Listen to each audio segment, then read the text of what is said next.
The Essence of Meditation. Preface. Not long after I began to learn meditation, I started writing down notes and articles to log my own experiences and discoveries. However, as I learned more and more about it, I came to realize that experience is very personal, which means that everyone's meditation experience may be different. But there is something that is always consistent and does not change from person to person, and that is the biological nature of meditation, which is what I was trying to discover as I wrote this book.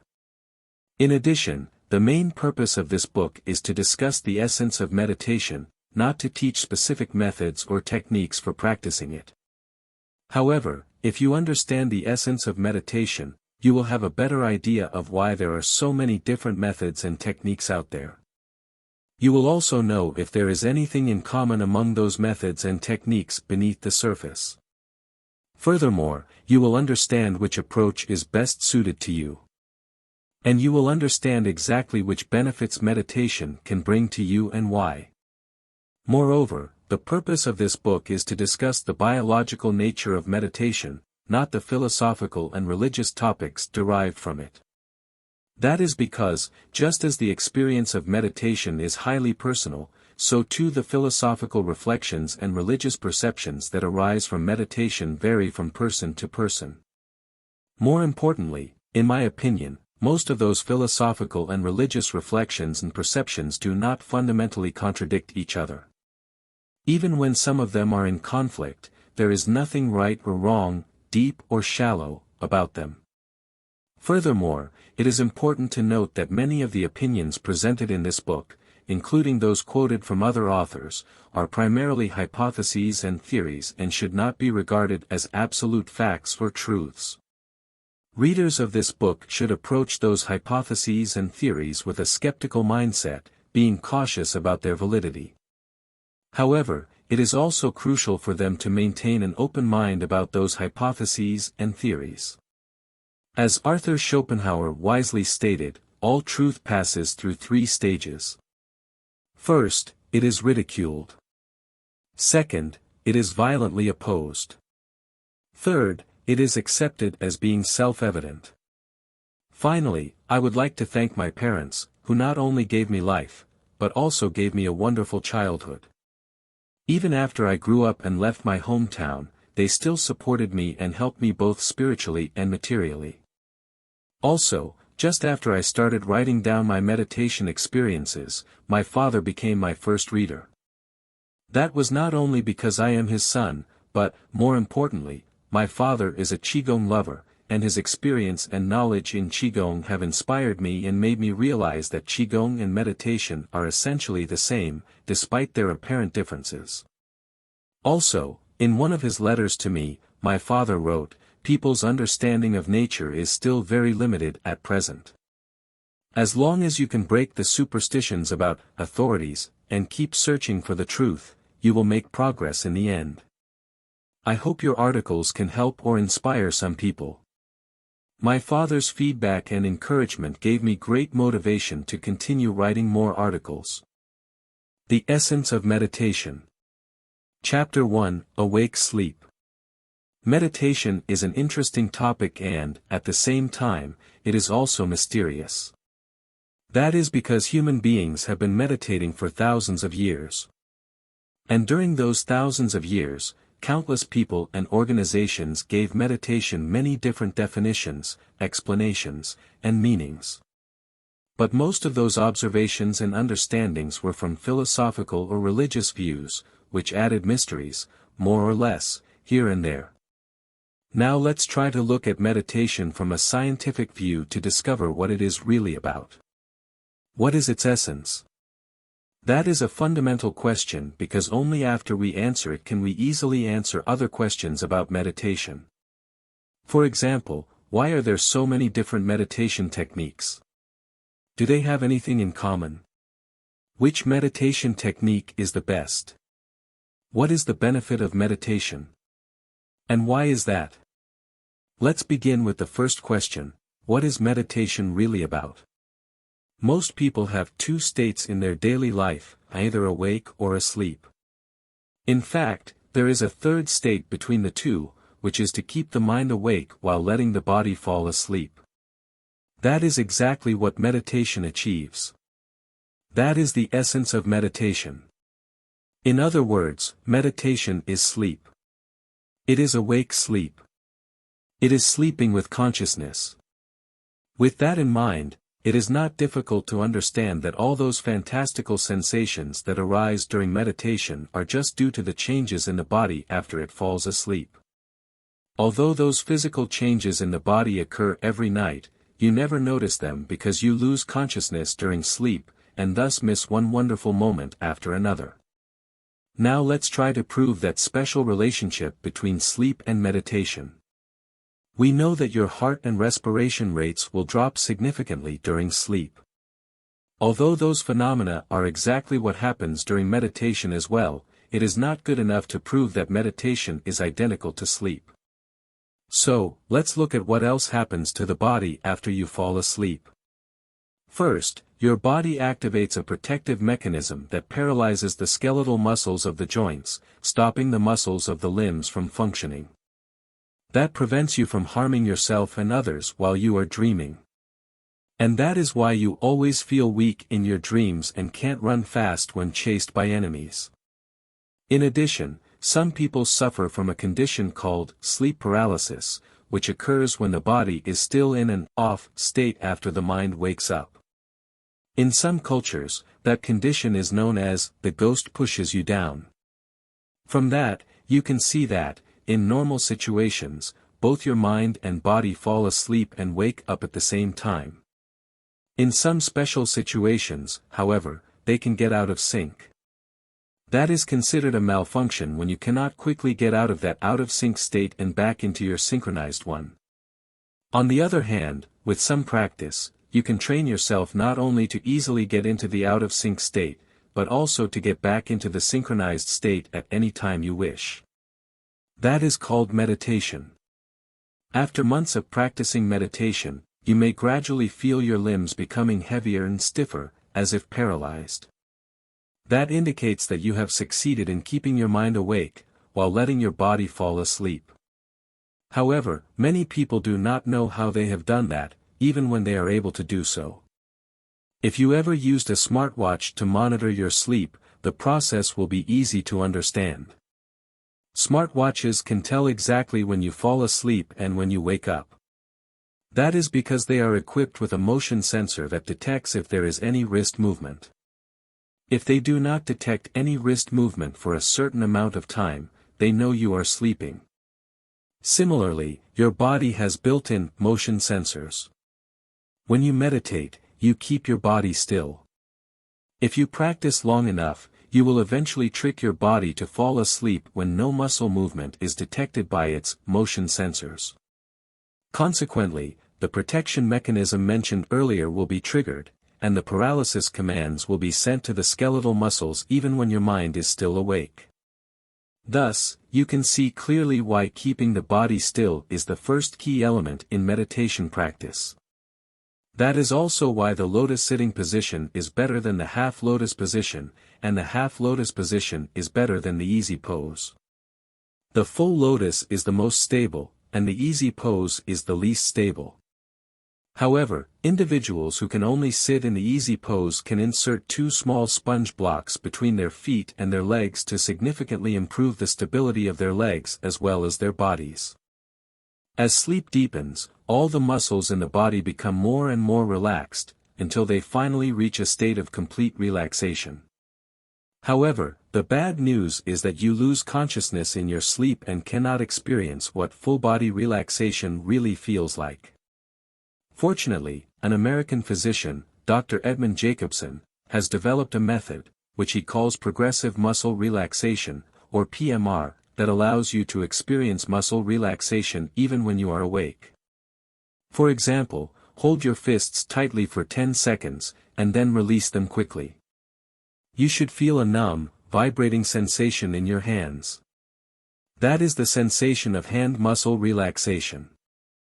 Dr. Jacobson has invented a series of tensing and relaxing muscles that makes people experience muscle relaxation in every part of the body, not only the hands. Although the doctor's method is awesome, it only allows us to experience the relaxation of one or two muscle groups at a time. If you want to experience full body relaxation, you need to use meditation. Also, by using Dr. Jacobson's method, you can only experience muscle relaxation for a very short period, usually less than 30 seconds. But meditation can let us experience muscle relaxation for a much longer time. In fact, with enough practice, you may eventually be able to stay in that relaxed state as long as you like. Another disadvantage of Dr. Jacobson's method is that it can only let you experience the relaxation of skeletal muscles. But besides skeletal muscles, human beings also have smooth muscles and heart muscles. If you want to spontaneously experience the relaxation of all those muscles, the only way you can accomplish that is through meditation. After more and more meditation practice, you may occasionally experience numbness and vibration in your body here and there, just like a current flowing through you. That indicates the relaxation of some of your muscles. If you continue practicing, one day you will feel the amazing full-body vibration from head to toe. That indicates that you have achieved full-body relaxation with all the muscles relaxed completely. That feeling is good, but even better is the fact that, while your body is relaxing, your mind is also relaxing, and thus is temporarily freed from all kinds of anxiety, big and small. In Dr. Jacobson's own words, an anxious mind cannot exist in a relaxed body. As a matter of fact, that is why he invented the PMR method in the first place. Relieving anxiety by relaxing the body sounds interesting and works really well, but scientists don't stop there. Some valid questions they ask include, do body tension and mental anxiety occur at the same time? And if not, does one cause the other? Recent research has shown that anxiety is not directly generated in the brain, it is actually caused by physical stress in your body. In other words, when some event occurs, your body reacts to it first, and your emotions follow, caused by the physical changes in your body. For example, to resolve anxiety, many people use talk therapy and other mainstream methods that rely on rational thinking. However, Dr. Elizabeth A. Stanley, the author of Widen the Window, disagrees. She believes that people's anxiety comes from the body, not the brain. Those practices don't work until you get your body back to normal. In her work, Dr. Stanley makes a distinction between the thinking brain and the survival brain. The former, our neocortex, is responsible for decision-making, reasoning, ethics, conscious memory, and learning. The latter, which includes the limbic system, brain stem, and cerebellum, handles our emotions, implicit memory, stress arousal, and basic survival.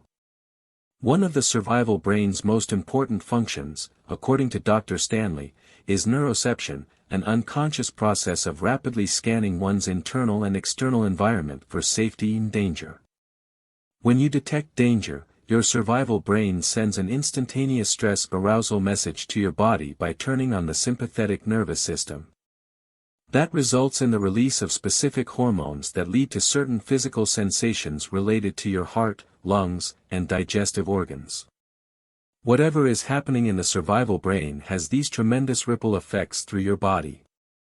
In fact, as early as 2000 years ago in India, people recognized that phenomenon and utilized it to attain wisdom by practicing meditation. Specifically, in meditation, you observe the physical sensations of your body with equanimity. In other words, you treat all sensations equally, without judging whether they are good or bad, hot or cold, painful or painless, and so on. Through that practice, your mind will always remain in a state of calm and harmony, and eventually, you may attain liberation from all misery. Obviously, the wisdom here is neither intelligence nor knowledge. Modern people have much higher IQs and much more knowledge than our ancestors, but our anxiety and misery have probably not decreased one bit. In fact, they may have increased significantly due to the greater complexity of modern human society. Scientists and physicians have found many ways to address that issue, but the simplest and most natural way is just to sit still and let your body fall asleep while keeping your mind awake. That will not only relax your body but, more importantly, relax your mind at the same time. May each of us have the wisdom of the ancient sages, cultivate ourselves in awake sleep, be free from anxiety and misery, and live peacefully and happily forever. The Essence of Meditation. Chapter 2, Doing Nothing. Doing nothing, or effortlessness, is a Taoist concept that originated in China more than 2,000 years ago. Inspired by that concept, many Chinese people have found the true meaning of their day-to-day lives, and many ancient emperors have used the concept as a secret weapon for ruling their countries. But what exactly is meant by doing nothing or effortlessness? A well-accepted interpretation is that human behavior should obey the laws of nature, or the Tao, as Laozi stated in his book, Tao Te Ching. In other words, very few people will literally interpret it as doing nothing. But is it true that nothing in this world can be done without doing anything? On the one hand, the answer is no, because at least one thing can be done by doing nothing, and that is meditation. On the other hand, it is most likely that the ancient sages derived that counterintuitive idea from meditation and applied it to other fields such as everyday life and politics. But before we examine how meditation involves doing nothing, let's look at how the human body works. Physical human activities can be divided into two major categories. 1. Those that are controlled by consciousness, such as thinking or moving the limbs, and 2. Those that do not require conscious control, such as the lungs breathing, the heart beating, and other automatic functions of the internal organs. In fact, the so-called automatic functions are also controlled by the brain, but by a different part of the brain. We may as well call these two parts of the brain the conscious brain and the unconscious brain, respectively. When people are awake, the body is controlled by both the conscious brain and the unconscious brain. But because the conscious brain is so dominant, you often fail to be aware of the unconscious brain. That domination by the conscious brain can be called the effort world. But after you fall asleep, you lose consciousness, and the body is completely taken over by the unconscious brain. Domination by the unconscious brain can be called the effortless world. Note that effortless here only refers to the inaction of the conscious brain, because at the same time, the unconscious brain starts working at full capacity, dropping heart rate, lowering blood pressure, slowing down breathing, paralyzing limbs, relaxing muscles, generating the growth hormone, renewing skin cells, repairing immune cells, consolidating memory, and so on. However, because you lose consciousness after you fall asleep, you are unable during sleep to be aware of any of these changes. As I pointed out in the previous chapter, the essence of meditation is to let the body fall asleep while keeping the mind awake. That is to say, the only difference between meditation and sleep is that you lose consciousness during sleep, but you remain conscious during meditation. Because of that, meditation gives you the opportunity to experience the magical world of effortlessness. However, while you remain conscious during meditation, you must exclude any control over your body by the conscious brain, because once consciousness is involved in any bodily activity, even a little bit, that will immediately take you back to the world of effort. One special bodily activity that can be controlled by both the conscious brain and the unconscious brain is breathing. In other words, you can control how fast and how slow you are inhaling and exhaling. But when you don't pay attention to your breathing, it doesn't stop. In fact, it will adjust itself to different situations without any problem. Because of that, ancient peoples treated breathing as a bridge from the effort world to the effortless world and came up with a meditation technique called observing breathing. That technique can work splendidly, but beginners often make the mistake of using it without knowing how to observe breathing correctly. When you are not observing your breathing, everything is going well. But once you start observing your breathing, your conscious brain will try to take over control, for example, by adjusting the length of the breath or even the intervals between inhaling and exhaling. That will cause more and more chaos, until you reach a point where you can't breathe at all and must start all over again. So, what is the right way to observe your breathing? It's very simple. You just need to observe your breathing as a bystander. In other words, regardless of whether your current breathing is fast or slow, long or short, your conscious brain does not intervene. You must trust that your unconscious brain can take care of your breathing by itself, just as it takes care of the automatic functions of other internal organs in your body. As a matter of fact, so long as your conscious brain does not interfere, everything will run perfectly under the control of your unconscious brain alone. Another common misconception for most beginners is that meditation involves emptying your mind, so that you should not be thinking at all during meditation. In fact, both controlled thinking and forcing oneself not to think are attempts to use the conscious brain to control the mind. And the purpose of meditation is to let your conscious brain give up all control over your body and your mind. As a result, both controlled thinking and forcing oneself not to think are the opposite of the goal of meditation. So, should you think or not during meditation? The answer is yes and no. It sounds contradictory, but it is very simple to achieve.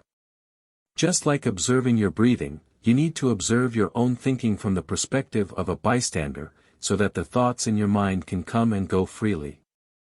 Never try to stop any thought from coming out, and at the same time, don't let your mind follow any thought. Just observe it. In fact, as the body falls deeper and deeper into sleep, you will have fewer and fewer thoughts, and you will eventually reach a state where there are no thoughts at all. But that is the automatic result of meditation, not the intended goal of meditation, so don't get them confused.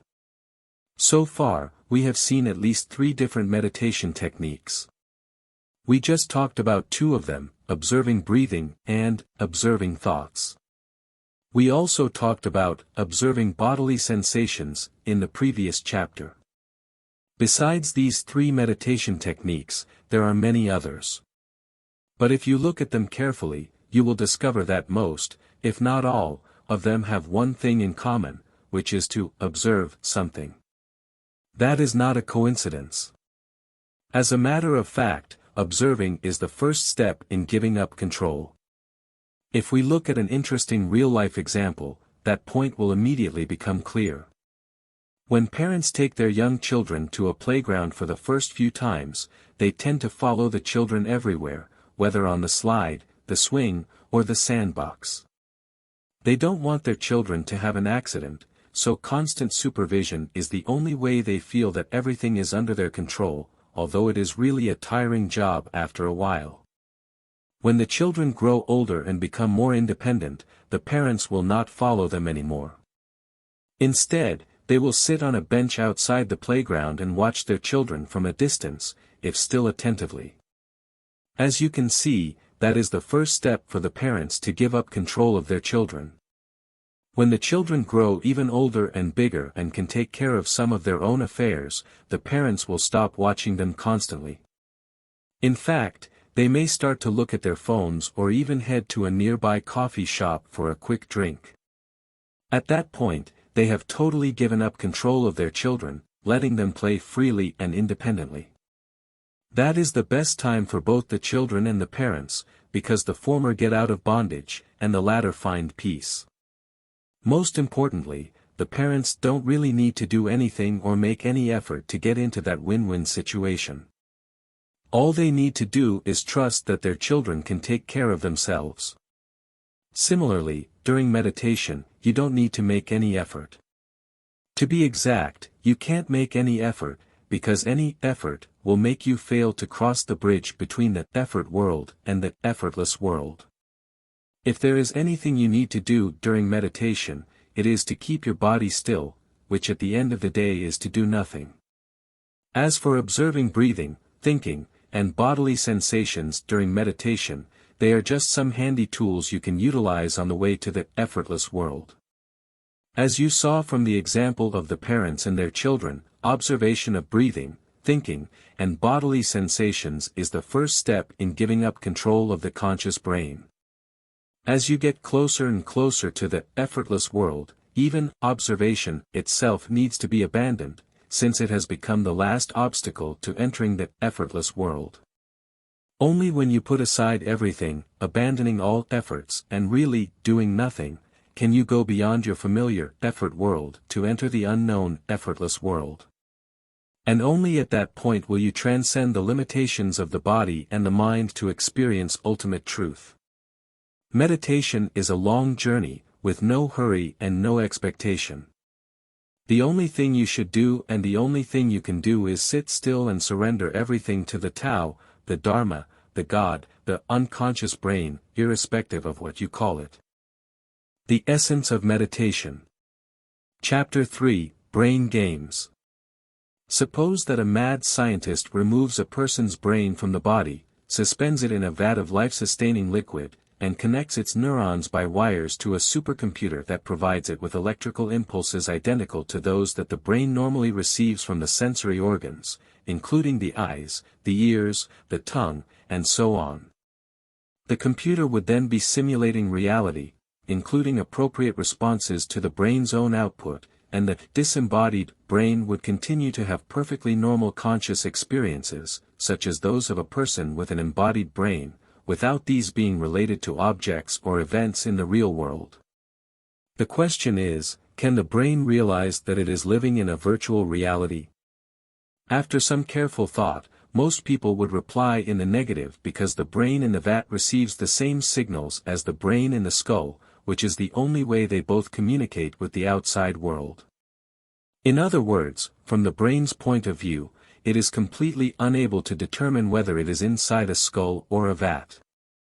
That is Gilbert Harman's famous brain in a vat thought experiment, which is a contemporary version of the argument given in Hindu Maya illusion, Plato's allegory of the cave, Zhuangzi's butterfly dream, and the evil demon in René Descartes' meditations on first philosophy. That idea has also influenced many science fiction novels and movies, such as The Matrix and Inception. You may have noticed that I called the above experiment a thought experiment, which does not refer to its philosophical content, but to the fact that it must be carried out in the imagination because it cannot be performed in the real world. In the brain in a vat example, irrespective of whether current science and technology can make it happen, moral and legal restrictions would not allow us to actually perform the experiment.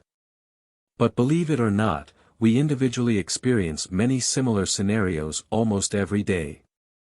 For example, after falling asleep, you lose some or all of your hearing, vision, smell, taste, and touch. The skeletal muscles of your limbs are paralyzed as well. That is because the sensory nerves, also known as the afferent nerves, and the motor nerves, also known as the efferent nerves, are gradually shut down during sleep. These sensory and motor nerves can be sensed and controlled by the mind, which is unique to animals, so they are called animal nerves, also known as somatic nerves. In contrast to animal nerves, the nerves that cannot be controlled by the mind continue to work during sleep. They connect the unconscious brain to the internal organs, regulate them, and keep the blood circulating to assure the body's basal metabolism. Although these nerves are also controlled by the brain, the unconscious brain, it seems that they can work automatically and independently. So they are called vegetative nerves, also known as autonomic nerves. In other words, every night you go through a brain in a vat experiment after falling asleep, as if the brain has been removed from the body, cutting off animal nerves, and put into a vat of life-sustaining liquid to maintain its physiological activity, keeping vegetative nerves. The bad news is that your brain goes into a dormant state during sleep and loses consciousness. If you could stay conscious during sleep, you would be able to experience whatever the brain in a vat experiment experiences. So, is there a way to stay conscious during sleep? The answer is yes, and that is meditation. From the previous chapter, you know that meditation lets your body fall asleep, while keeping your mind awake. When the meditating body falls asleep, just as in normal sleep, the animal nerves in your body gradually shut down, while the vegetative nerves continue working. In other words, meditation is a perfect way to simulate the brain in a vat experiment because the meditating brain and the brain in a vat brain both cut off the animal nerves from the brain, while keeping the brain and the vegetative nerves active. By recognizing that, you not only see the similarities between meditation and the brain in a vat experiment, but you also have a better understanding of the various sensations you may experience during meditation. For example, while meditating, you may hear sounds that you normally don't hear. Or you may smell things that don't exist. Or you may feel cold or hot when the temperature is perfectly normal. Or you may feel paralysis in your limbs. Or you may feel that the body and mind are integrated into one. All these sensations are nothing but normal phenomena that occur when the sensory nerves and the motor nerves in your body shut down. Of course, you can call all these phenomena hallucinations, and you would be absolutely right. However, the biggest inspiration that the brain in a vat experiment brings to us may be that there is no clear distinction between fantasy and reality. In other words, at the end of the day, everything is just a game between the nerves and the brain. As a matter of fact, even for the brain that is reading this essay at this very moment, you cannot be 100% sure that it is a brain in a skull or a brain in a vat. If you have read this article to this point, if you are still interested in the concept of a brain in a vat, and if curiosity drives you to find the truth for yourself, what are you waiting for? Start practicing meditation now. It is worth mentioning that if you have just started practicing meditation, a sore back and pains in the legs may be the biggest problems you will face at that stage. Please do not worry, and do not be discouraged. The good news is that with more and more practice, your sensory nerves will be shut down deeper and deeper in your body, and you will feel lighter and lighter, so that eventually you will have no more soreness or pain. In fact, if you continue practicing, one day all the sensory nerves will be shut down completely. And when that happens, not only will you have no more body pain, but you will no longer feel your body at all, as if it suddenly disappeared, leaving only the consciousness that pervades the universe. That may sound unreal and unbelievable. However, from ancient times to the present day, there have been countless people who have entered that state and experienced that magical moment. The only difference is that some people call it an out-of-body experience, some call it an immortal ascension, some call it a near-death experience, and some call it nirvana rebirth. Name it what you like. But if you look closely, you will see that most of those people are talking about the same thing. If you look even closer, you will find many similarities and coincidences among the theories of the various factions. For example, Buddhists divide the realms of being into three worlds: the world of desire, the world of form, and the world of formlessness. Not surprisingly, these three worlds seamlessly correspond to the three states of meditation. To be specific, the so-called desire world is the normal state of a human being, who is full of various desires. The so-called form world is the state in which people have less and less desire after the sensory nerves shut down. That is because, as the ancients believed, all desires come from the senses. If hearing, vision, smell, taste, and touch were shut down one by one, all desires would disappear with them. The form here refers to the human body, so the form world means that although people have no desire in that state, the human body still exists. As for the formless world, it exists when the sensory nerves are completely shut down, the body no longer exists, and the meditator enters the highest state of the consciousness-only mode. In summary, we have almost found a perfect way to simulate the brain in a vat experiment. But it seems that we are still missing the final step, which is to find a supercomputer and connect it to your brain. For most people, that is the most critical and most important step, because only when that is achieved can you make any of your dreams come true instantly through some pre-programmed code. Unfortunately, at the present time, such supercomputers only exist in science fiction novels and movies. However, if you think again, so-called dreams are just another name for human desires. If meditation can really lead you to go beyond the desire world into the form world, and eventually into the formless world where only consciousness exists, that means you have already gotten rid of the shackles of sensory enjoyment and worldly interests. It also means that you can obtain absolute spiritual freedom and liberation without any external signals to stimulate you. So, the bottom line is that meditation is all you need. Forget about computers. The essence of meditation. Chapter 4, Emotion Zones.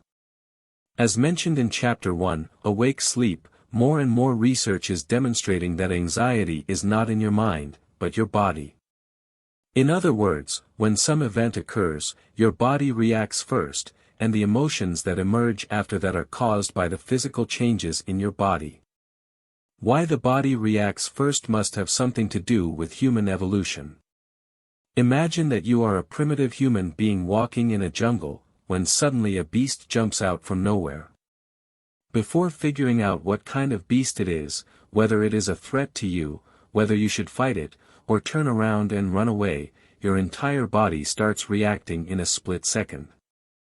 Your pulse quickens, your breathing becomes shallow, your eyes dilate, and your body starts to produce adrenaline. Everything happening in your body is good because you're prepared to survive that encounter with the beast. However, there is the possibility that the intruder is not a beast, but a friendly buddy from another tribe. Even if you eventually learn the truth, your body is ready for fight or flight, and your heart rate is still increasing. At least, it will not return to normal anytime soon. That is because you are completely in control of the surging adrenaline, although the frightening experience is just a false alarm. In the present day, most people no longer need to worry about encountering an unexpected beast. However, that beast still lurks in everyone's body and jumps out to frighten you at every turn. For example, when you encounter a traffic jam on the way to work, the beast jumps out and makes you anxious immediately. When you encounter people and things that are not going well at work, the beast jumps out and makes you instantly irritated. When you are back home and see your child playing online games instead of doing homework, in no time the beast jumps out and makes you feel nameless anger. In fact, if you replace the hypothetical beast in the jungle with words that only today's civilized people can understand, such as social media, traffic, politics, COVID-19, childcare, or climate change, you can quickly see why anxiety is the most common mental illness in the world, affecting nearly 20% of the population in some countries. In other words, modern-day humans are basically a bunch of freaked-out primitives in perpetual fight-or-flight mode. If we recognize that emotions are determined by the state of your body, which is nothing more than a collection of physical and chemical variables, that means that we might be able to quantify emotions scientifically, rather than relying on imprecise human words, such as anger, anxiety, confusion, pain, excitement, and happiness. Of course, that quantification process will not be easy, because the human body is a super complex system with an enormous number of physical and chemical variables, not to mention that new variables are constantly emerging as science progresses. To simplify, let's assume that there is only one variable in your body, the heart rate. In that case, all emotions will be correlated with the heart rate, and only with the heart rate. Also, let's assume that the heart rate is 60 to 80 beats per minute, BPM, in normal circumstances, rises to 120 BPM during an emergency, and falls to 50 BPM during sleep. Thus, based on the measurement of the heart rate, we can divide the physical state of the human body into three zones: the normal or comfort zone, from 60 to 80 BPM, the emergency or danger zone, from 80 to 120 BPM, and the sleep or rest zone, from 50 to 60 BPM. Since emotions are determined by the state of your body, they must also have three corresponding emotion zones. But, under normal circumstances, after you fall asleep, you lose consciousness and don't have emotions anymore. You may think that you have emotions in your dreams. But if you look at them carefully, you will find out that despite sweet dreams or nightmares, the emotions of happiness or fear occur only after you wake up from the dreams. In other words, the sleep zone of emotions does not exist. However, if there is a way to let the body sleep while the mind remains conscious, that will create an all-new emotion that most people have never experienced. And yes, as you have probably guessed, that method is meditation, because the essence of meditation is to let the body fall asleep, while keeping the mind awake.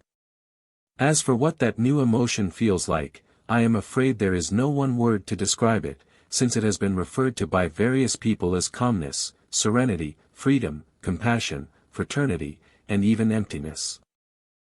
Notice that using heart rate as the only variable for the state of the human body is an extreme simplification.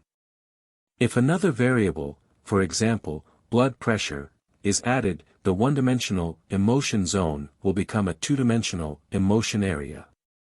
If one more variable, for example, respiratory rate, is added, the two-dimensional emotion area will become a three-dimensional emotion space. If n variables are used to present the state of the human body, some n-dimensional emotion spaces will be created. As you can see, with more and more dimensions added, the emotion spaces become more and more complicated. Without a map or GPS system, there is no way for us to plan a route in advance or follow some existing routes to explore those unknown emotion spaces. That explains why everyone's meditation experience may be different. As a matter of fact, even for the same person, each time he or she may get a different experience in meditation for the same reason. But dividing emotions into three zones is also a great simplification. For example, between the comfort zone and the danger zone, there is also an optimal performance or flow zone. That's because moderate anxiety usually improves a person's performance. As anxiety increases, performance increases, until it reaches an optimal level. Beyond that point, as anxiety increases, performance decreases, so that eventually you will come out of the performance zone and go into the danger zone.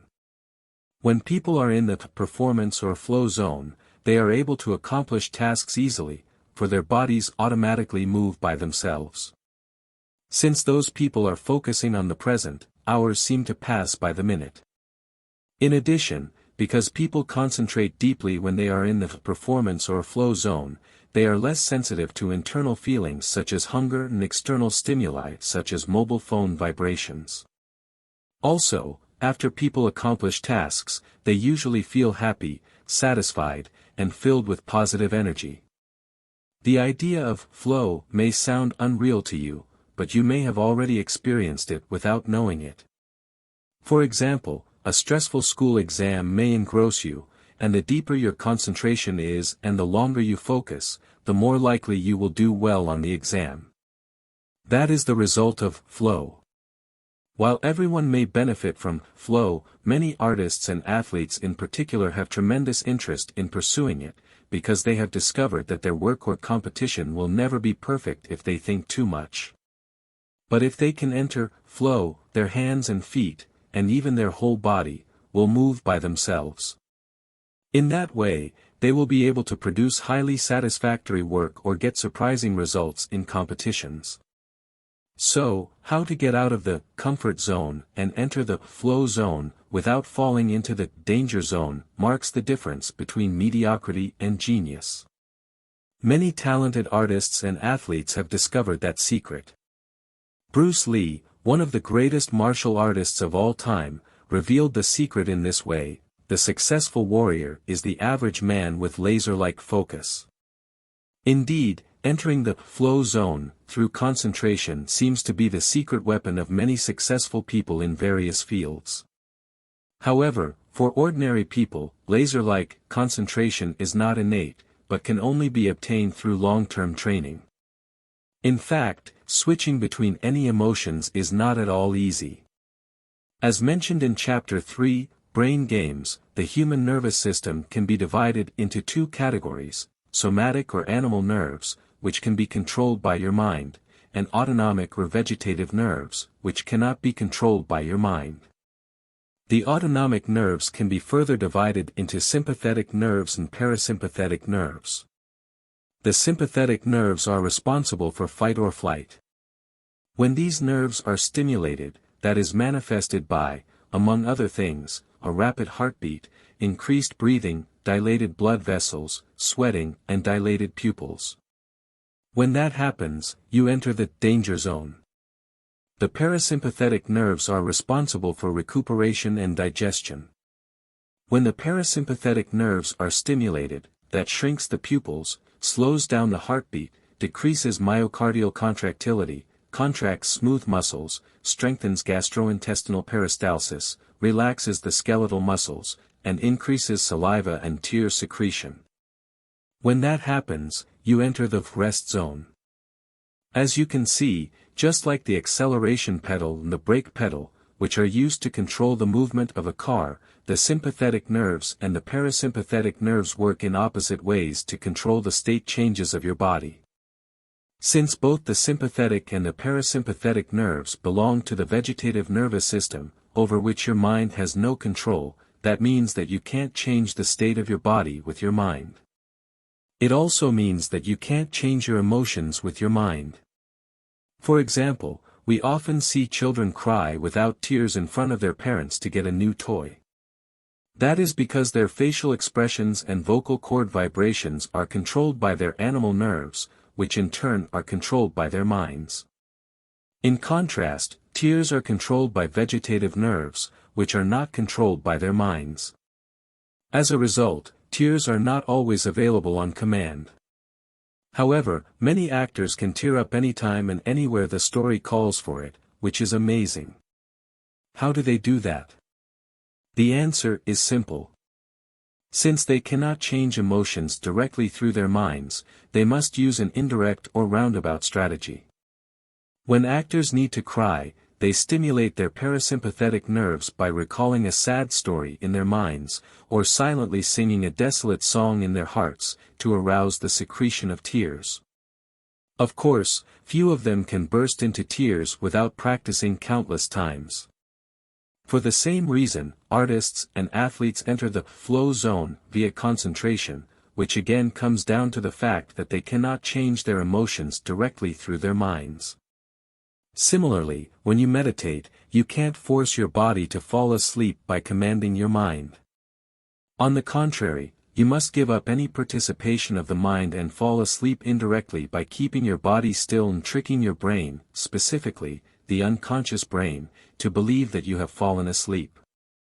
Then the unconscious brain will shut down the animal nerves and inhibit the sympathetic nerves, while stimulating the parasympathetic nerves, thus letting you enter the sleep or rest zone, where the body and mind are completely relaxed.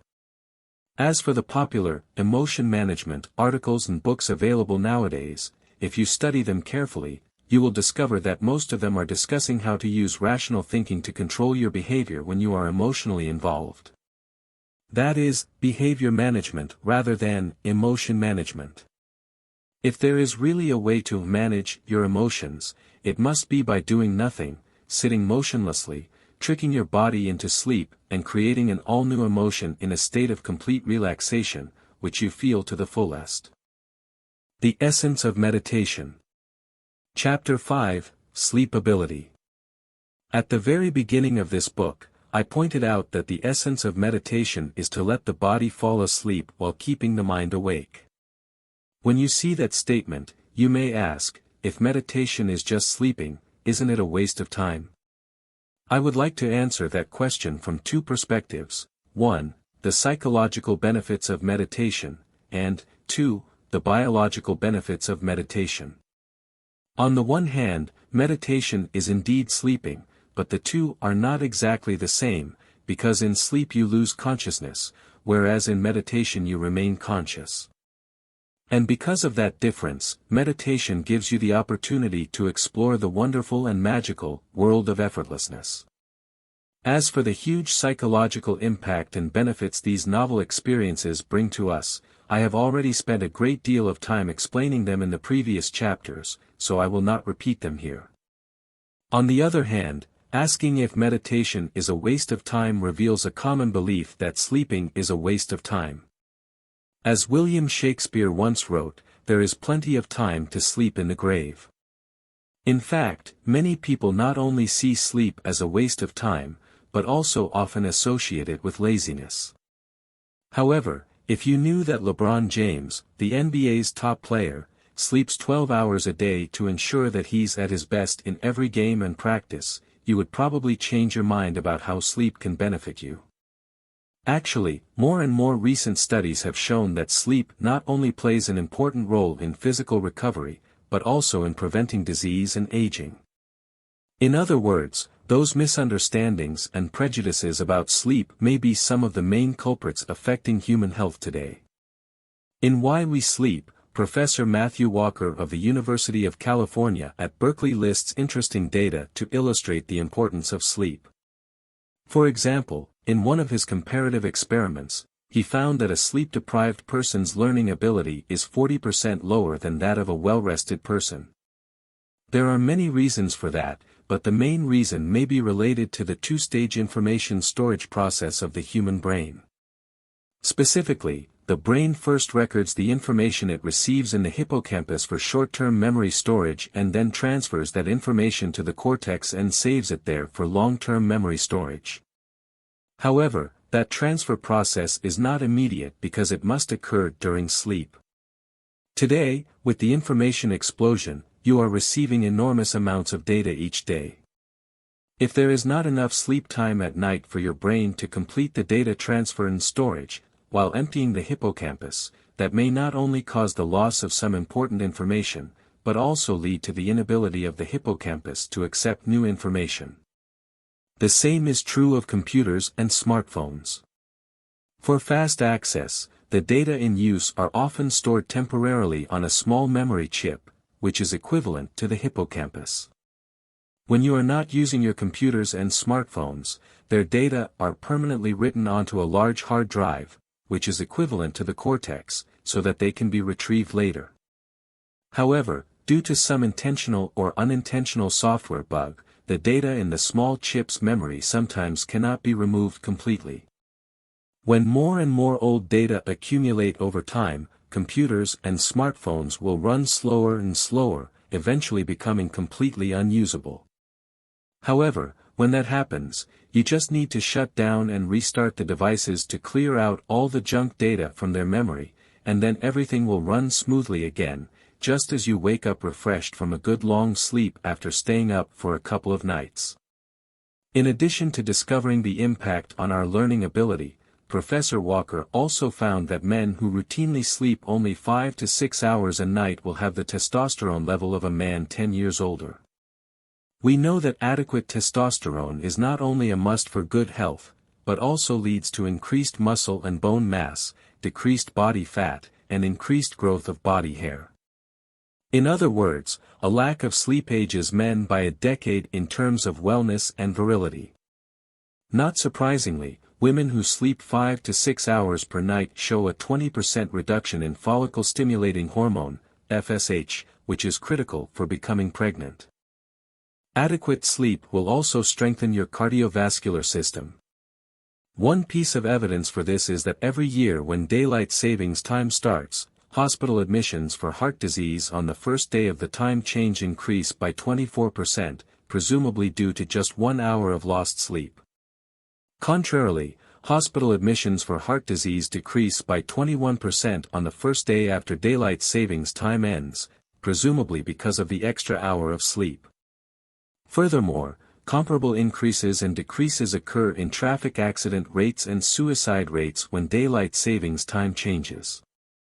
Based on these data, when the public school district in Edina, Minnesota, delayed the start of the school day by an hour, it found that the SAT scores for the top 10% of the students rose from an average of 1,288 to 1,500. Similarly, in Teton, Wyoming, when the public school district made the same change, it found that the traffic accident rate of 16 to 18-year-old novice drivers dropped by 70%. Besides all the benefits mentioned above, adequate sleep is also crucial for maintaining the body's immunity and hence preventing various diseases and even cancer. Furthermore, since the length of sleep and Alzheimer's disease are both correlated with age, it may be possible to prevent dementia by sleeping longer. Today, there are many ways to sleep longer. The most common ones involve using sleeping pills or melatonin. However, one of many disadvantages of these drugs is that, while increasing total sleep time, they significantly reduce deep sleep, and hence reduce the quality of sleep. So, is there a way to let us sleep longer and deeper at the same time? The answer is yes, and that way is to meditate, because meditation is indeed a natural way of sleeping. If meditation is a form of sleep, you may ask, why bother with meditation when I am tired? I should just go to bed and sleep. Indeed, when you feel tired, you should go to sleep, not meditate. However, how many people in real life are lucky enough to sleep whenever they want? Every morning, most people are awakened by an alarm clock, whether they are rested or not. After a busy morning and a quick lunch, they start to feel drowsy, but they have to attend one boring meeting after another. When they finally get home at night, they know they should go to bed early, but they can't resist the temptation of watching dramas or news on TV. Eventually, they lie down in bed and start to browse on their smartphones. Most likely, they end up sleepless, even after they turn off their phones, so they have to set an alarm clock, hoping that it will wake them in the morning. That process becomes a vicious cycle. However, if you have some special ability that allows you to fall asleep quickly, anywhere, in any position, and for any length of time, without attracting the attention of the people around you, that would be awesome. Note that the challenge here is not only whether you can fall asleep quickly, but also whether you can prevent others from noticing you after you fall asleep. That is because it would be embarrassing if you snored loudly in the middle of a group meeting. In order to solve that problem, you must find a way to keep your brain awake after you fall asleep, or after your body falls asleep.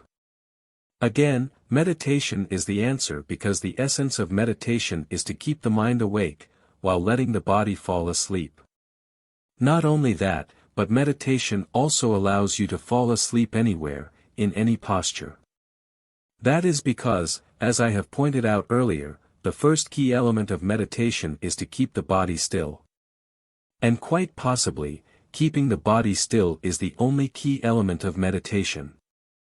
In other words, so long as you can keep your body still, whether sitting, standing, or lying down, you can start meditating. To take sitting as an example, you could sit on the ground, on a chair, or on a couch without any restrictions. As for whether your eyes should be open or closed during meditation, or half open and half closed, that is your call and makes no difference. In addition, standing meditation, known as Zhanzhuang in Chinese, has become an important part of the traditional Chinese martial arts system. Many Kung Fu masters often ask new students to practice Zhanzhuang for 3 years before teaching them any real Kung Fu techniques. It turns out that the ancients were long aware of the relationship between meditation and fitness. Finally, lying down is one of the easiest and most relaxing ways to get into a deep sleep meditation. For those of you who have never tried to meditate while lying down, be sure to try it sometime to understand its mystery and fun. But you may also ask, if I am retired, I can sleep anytime I want, so why bother with meditation? That may be true for some people, but even if you have enough time to sleep each day, will you be able to sleep as long as you want? Leaving aside those individuals who are troubled by insomnia, can people who do not have any sleep disorders sleep 12 hours a day like LeBron James? Not all of us can sleep for even 8 hours a day, because as we age, our sleep gradually declines in both length and quality. In short, whether lack of sleep is caused by external or internal factors, you must find a feasible way to make up for it in order to maintain your body's health and to slow down aging. To this end, scientists and doctors have invented a variety of drugs and therapies to prolong people's sleep time. However, the easiest and most natural way to do that is to sit still and let your body fall asleep while you remain conscious. That is meditation, whose greatest biological benefit is to naturally extend the amount of your sleep time. Just imagine, if you know how to meditate, you can turn on your sleep mode at any time during those boring meetings, and you will not be noticed by anyone around you. What's more interesting is that because your brain is always awake during meditation, it does not affect your listening and understanding of the speech given by the boss, nor does it affect your answering other people's questions. As a matter of fact, you may feel much clearer in your mind and come up with many novel ideas during meditative sleep. If you know how to meditate, you can sit on your couch while watching dramas and sleeping at the same time, and that will not affect the next day's follow-up because you won't miss any interesting plot during sleep. If you ever have trouble falling asleep, all you need to do is meditate by keeping still and letting your body fall asleep. In that way, even if your brain does not fall asleep, it will not affect your next day's work or study. In other words, if you know how to meditate, you will never have insomnia, because meditation is sleep. Although you are conscious the whole time you are meditating, everything that happens in your body during normal sleep happens during meditation, so you will get from meditation every benefit you get from normal sleep. Although sleep is an innate ability in everyone, that ability is ruthlessly limited and weakened by the fast pace of modern life, as well as by your age. Lack of sleep creates a chain reaction of poor memory, reduced learning ability, increased risk of cardiovascular disease, decreased immunity, and increased risk of cancer. You may not be able to slow down the pace of your current life, and you certainly can't do anything about your age. However, there is a way to sleep anytime, anywhere, in any posture, without attracting anyone's attention. Moreover, it can make you look 10 years younger. Most importantly, it can make you truly happy. Don't you want to try that method? If so, what are you waiting for? Start meditating. The Essence of Meditation. Chapter 6, 1,000 Hours. After understanding the essence of meditation, you will have a better idea of all the different methods and techniques out there. You will also understand exactly which benefits meditation can bring to you and why. However, there is still one common question for beginners: how long should it take to complete the initial learning phase of meditation? That is a very good question, and one that cannot be avoided, because the initial phase of learning meditation is so long that most people give up before they reach the second phase. Therefore, knowing approximately how long it may take to reach the finish line of the initial phase should increase your confidence and relax your mind when practicing meditation. But before you can know the right answer, you must first find out what is meant by the initial phase. In other words, what are the criteria for completing the initial phase of learning meditation? As mentioned earlier, the experience of meditation is highly personal, which means that everyone's meditation experience will probably be different. However, among the various possible experiences, there are some easily described sensations and feelings that most people will experience. For example, after some meditation practice, you may gradually feel your limbs becoming heavier and stiffer, as if partially paralyzed. That is because when you meditate, you keep your body still. If you practice long enough, you will eventually trick your unconscious brain into believing that you have fallen asleep. The unconscious brain will then start shutting down the motor nerves, as if sending the paralysis commands to the skeletal muscles. Since meditation keeps your mind awake while letting your body sleep, your sensory nerves and your autonomic nerves are also changing during meditation. That is why you will experience all kinds of fantastic sensations and feelings during meditation. Thus, I have spent a lot of time in the previous chapters discussing them, so we won't repeat that here. Also, In order to make the definition of the initial phase of learning meditation as simple as possible, I will focus in this chapter only on the sensations and feelings caused by the changes in the motor nerves. After some meditation practice, you may occasionally experience numbness and vibration here and there in your body, as if a current were flowing through you. That indicates that some of your muscles are relaxing. If you continue to practice regularly, one day you will feel the amazing full-body vibration from head to toe. That indicates that you have achieved full-body relaxation, with most, if not all, of your motor nerves shut down. If you can readily enter this state every time you start meditating, and if you can stay in this state for as long as you want, congratulations, you have completed the initial learning phase of meditation. This description of completing the initial phase sounds simple, but it's not that easy to achieve. As for how long it will take to reach the finish line of the initial phase, there is no standard answer, because everyone's physical condition and mental state are different. For example, some people have been able to achieve this state during their first meditation practice, or may have even entered a higher state. Who knows? Needless to say, it is undeniable that individual differences can be huge. But how long will it take most of us, the ordinary people, to complete the initial phase? Maybe we can learn something from the experience of the ancients to get a glimpse of the possible answer.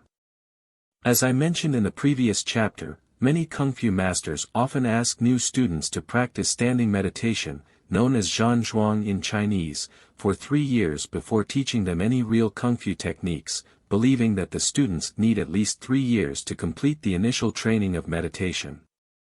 However, the masters do not say how long to practice each day during those 3 years.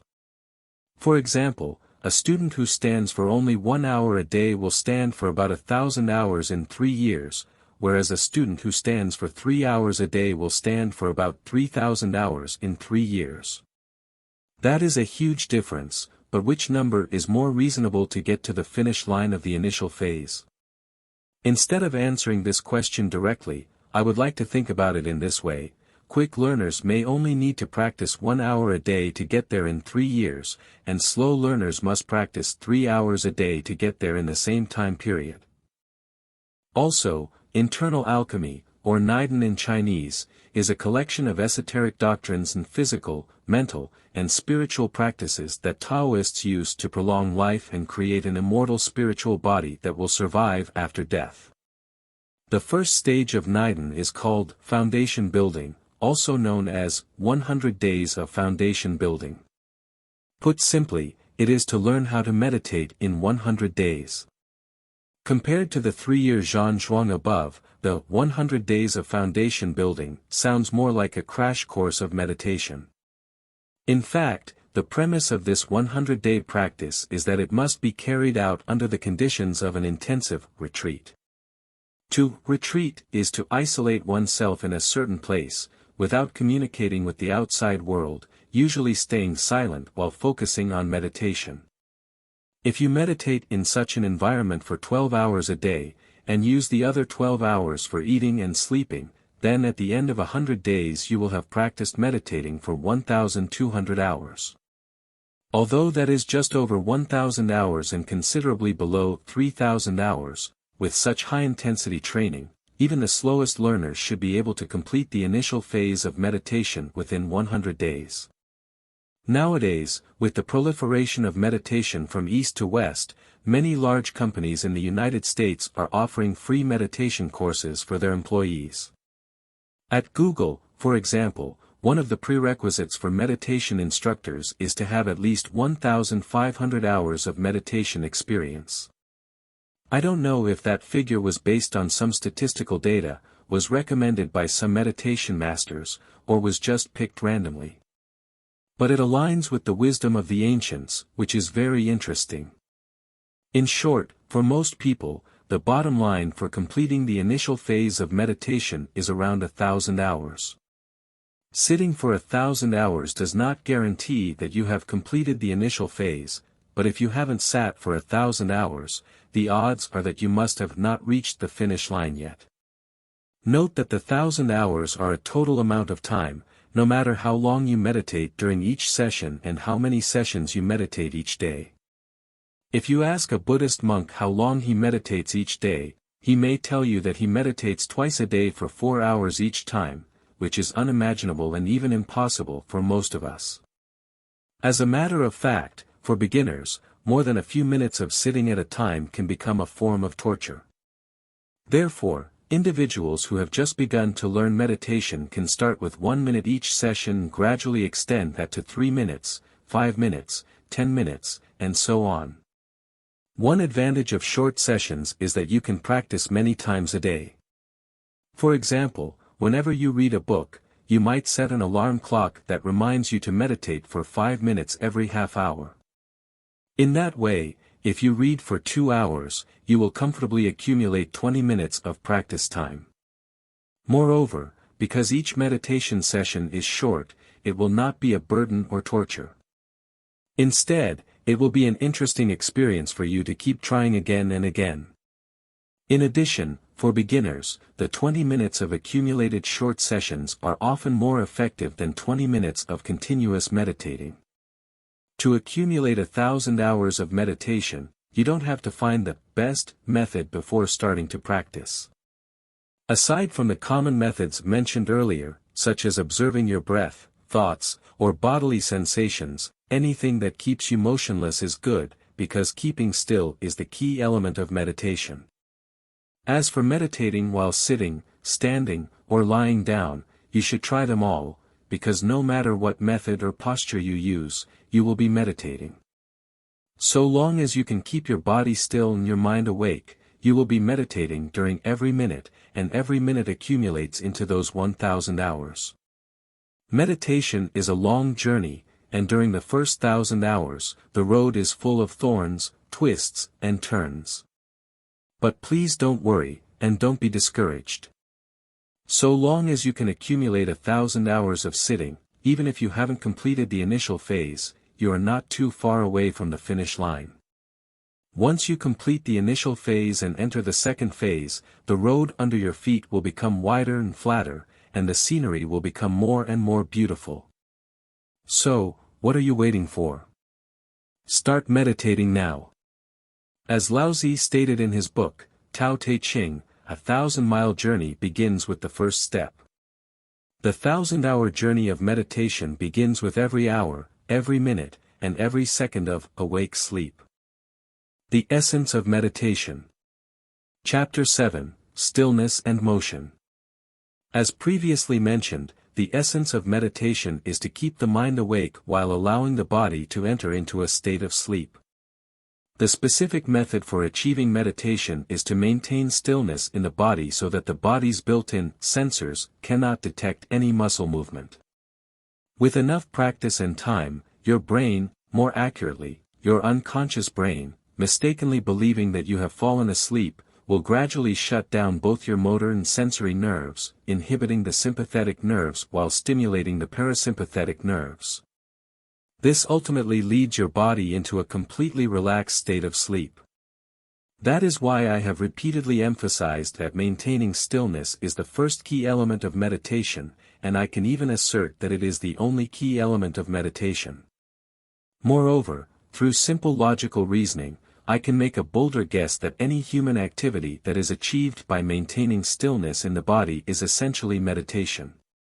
For example, Zhanzhuang, Niden, and various static exercises in Qigong, including Tuna and Xingqi, through breath adjustment. Although they may superficially appear to be vastly different, some standing, some sitting, and some lying down, with different internal focusing points as well, they all essentially achieve meditation by maintaining stillness in the body. However, although most meditation methods are achieved by keeping the body still, there are nevertheless some very special methods that achieve meditation through bodily movement. For example, in addition to sitting meditation, Buddhist practitioners sometimes choose an outdoor space, focus their minds without any distractions, and walk back and forth in a straight line with very slow steps, called walking meditation. In fact, the slowness of the pace is not necessary, because some experienced practitioners can achieve the same effect with faster speeds. That is to say, slowness is not the key to walking meditation, but maintaining a constant speed and moving in a straight line are the keys. So, what is the connection between moving at a constant speed in a straight line and maintaining stillness? People who have studied physics know that Newton's first law states that when an object is not subjected to an external force, it will remain at rest or move at a constant speed in a straight line. It is common sense and relatively easy to understand that an object that is not subject to external forces remains at rest. However, an object that is not subject to external forces can also maintain constant speed in a straight line, which is a discovery that contradicts common sense and also underlies Newton's greatness. So again, what is the inherent commonality between maintaining stillness and moving at a constant speed in a straight line, or uniform linear motion? In other words, what is the essential difference between stillness/uniform linear motion and other forms of motion, that is, nonlinear motion and non-uniform linear motion? The answer is simple. That is, the acceleration of stillness and uniform linear motion is zero, while the acceleration of nonlinear motion and non-uniform linear motion is not zero. The sensors in your body, mentioned earlier, like the sensors in smartwatches, are actually acceleration sensors, or accelerometers, not velocity sensors. That is to say, stillness and uniform linear motion are the same for them because the acceleration is zero. This explains why uniform linear motion, like walking meditation, and stillness have the same effect, since your unconscious brain mistakenly thinks you are asleep because it cannot detect any acceleration of your muscles and thus lets your body go into a sleep state. In addition, the sensors in your body are not as sensitive as you thought.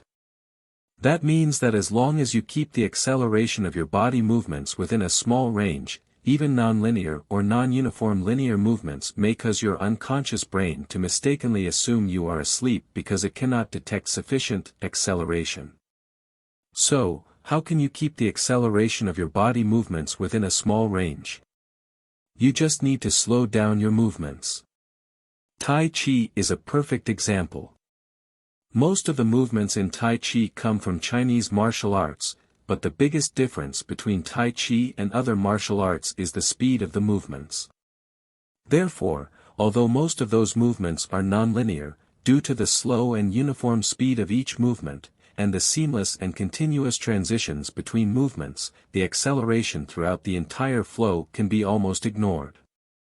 Also, in various moving exercises of Qigong, most, if not all, use very gentle and slow movements based on the same principle. That is to say, whether it is Tai Chi or Qigong, so long as you truly practice slowly, you can achieve the effect of meditation. Or to make the point more bluntly, Tai Chi and Qigong are essentially forms of meditation. Moreover, Newton's first law is also known as the law of inertia. The so-called inertia refers to the property of an object resisting changes to its motion state. By applying this law, we can not only better understand the relationship between stillness and motion, but also unlock the principle behind the progressive muscle relaxation method mentioned in Chapter 1, Awake Sleep. We already know that this method deliberately tightens and relaxes different muscle groups in the body progressively, thereby gradually eliminating the tension and inducing a sense of relaxation. But how exactly does that work? Suppose the degree of muscle tension ranges from 0 to 10, with several levels in between. That is to say, when we engage in intense physical activity, the muscle tension can rise to 10, whereas when we are asleep, the muscles are completely relaxed, and the tension drops to 0. When we wake up, under normal circumstances, our muscle tension level is not 0 or 10, but rather stays at a value between 0 and 10. Let's assume that that value is 3, although it may vary slightly for each person. Note that, under normal circumstances, it is difficult to experience the feeling of muscle relaxation below that normal value of 3. However, If we deliberately tighten our muscles and maintain this for a while, and then suddenly relax them, the muscle tension will quickly drop from 10 to 3.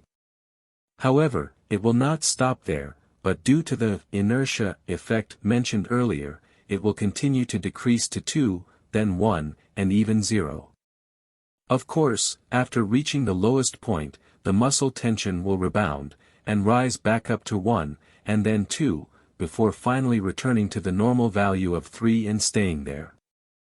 Although this relaxation of muscles below 3 is not long-lasting, usually not exceeding half a minute, it allows us to experience the physical changes that occur only after falling asleep even when we are awake. It can be said that Dr. Jacobson's invention is truly remarkable.